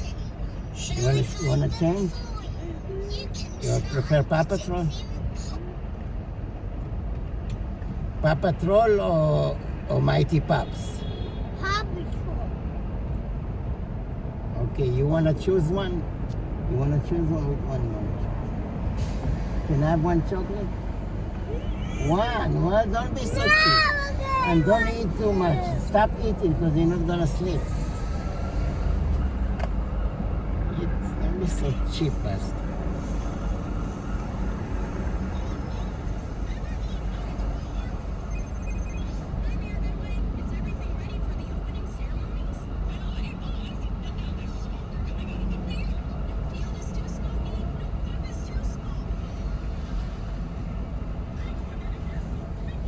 You can have this coin.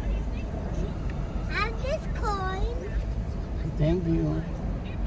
This empty, what are you talking about? What the heck? The empty coin. They're giving me empty coin. What are you talking about? What are you talking about giving me empty coin? Are you kidding me?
water? Yeah. Do you want this kind of water? You want to taste? This is like a, try see if you like it.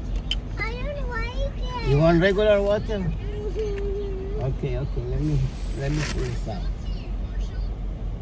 Let's see if I have more water. Yeah. Oh.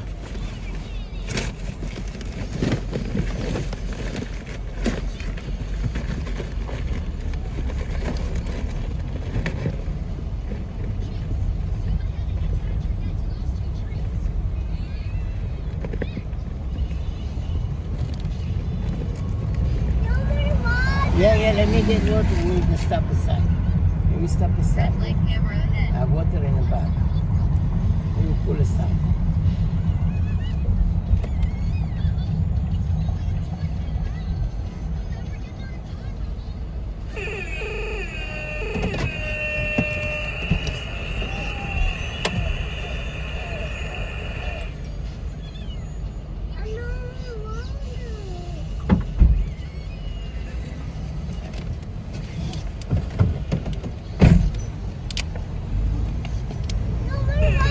Yeah, give me.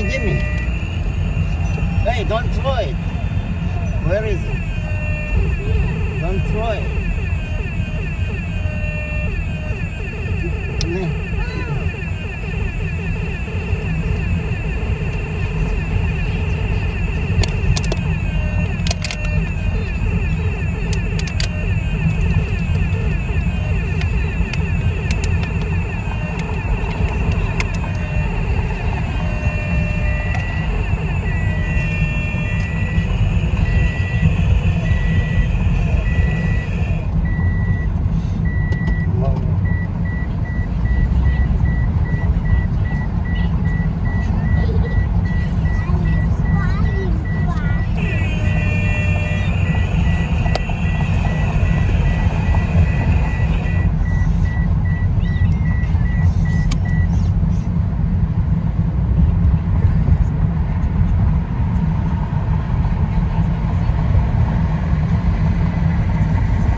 Close? Okay, let's go. Yeah, but it's really cold. It's windy, eh?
Eat the turkey and the bread.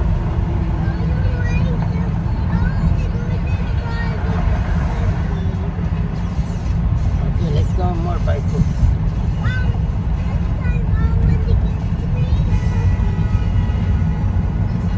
Three cookies.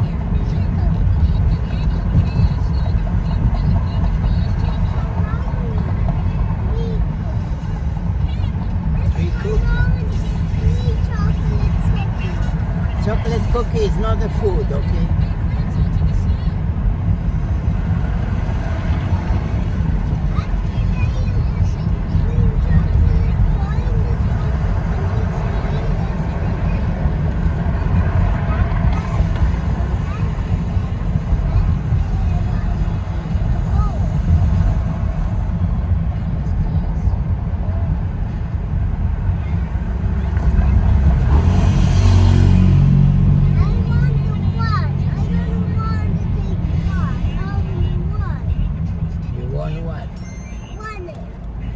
Money? Run? What do you want? Away from you. Why?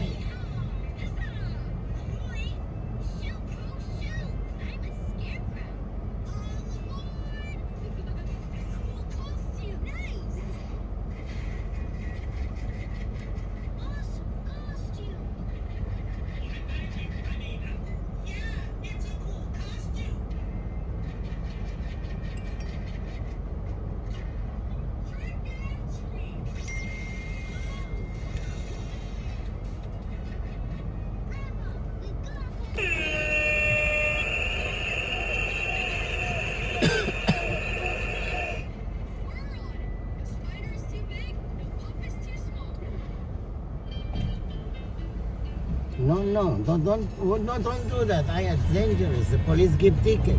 Don't throw stuff from the window. Police give ticket. Just put it next to you. When we get out, we take it. You don't have trash can. No, I'm gonna buy a trash can and put it in the car. I gave you a plastic bag. Do you want to put it inside here, make it small and put it inside here and hide it here? Okay, hide it here. Make it tiny and put it inside. Then close it with a cup. Okay, hold it. Hold this too. Close it. When you finish, close it. That's a good idea. That would be like a trash can.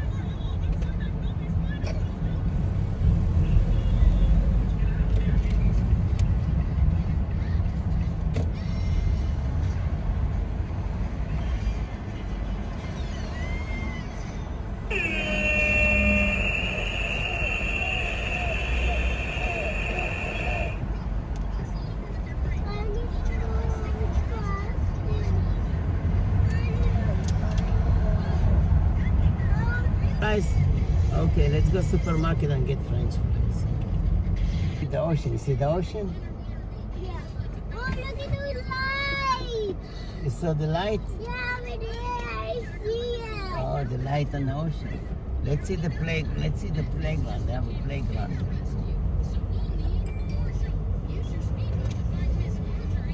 Where's the playground? Yeah, playground here, I think. Let me see. See the ocean in the ocean, huh?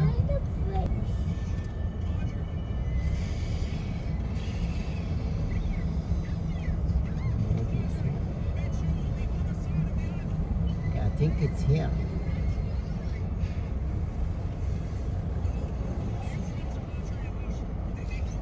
You see playground?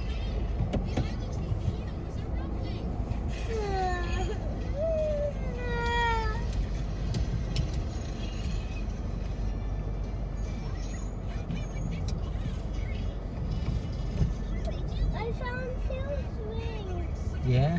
You wanna go there?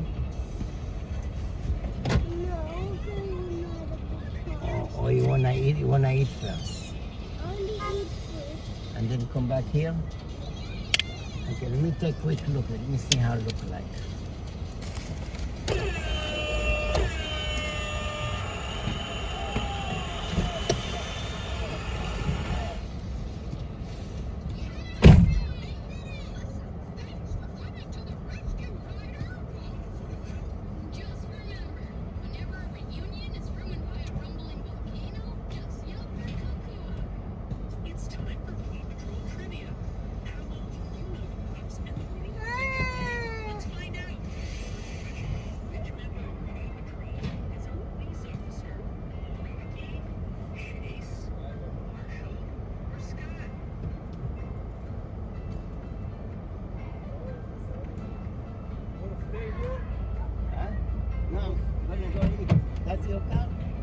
want to go eat? No, I'm gonna go get French fries, then I come back. No, but the kid wanna eat first. I have a kid who wanna eat French fries first. We're gonna eat French fries and come back. And get ticket.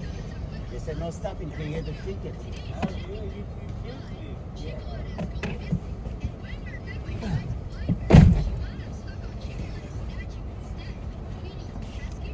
Okay, let's go look for French fries. You wanna eat first?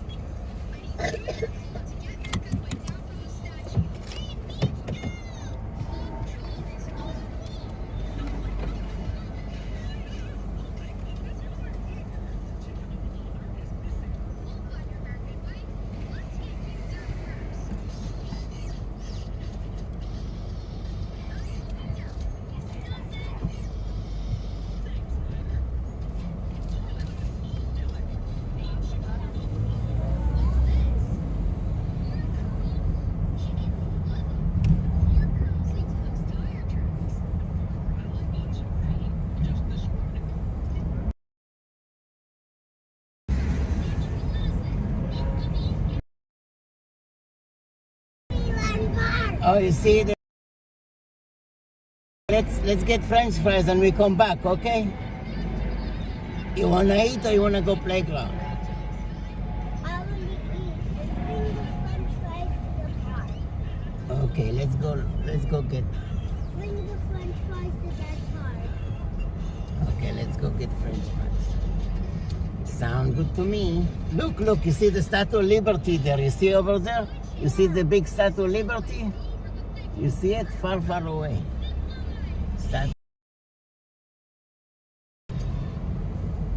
Remember, Daddy, you see that box up there? Yeah, we can go there too. We will find French fries and then we come back.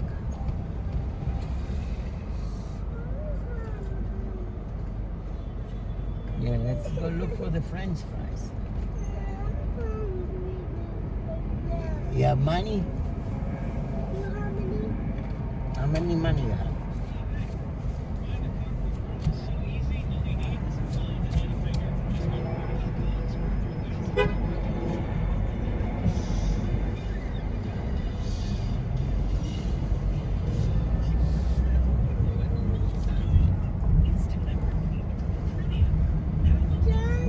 Yeah, let's look for the French fries. Let's see where I can get French. What is this place? This is a restaurant? It don't have French fries. How you know?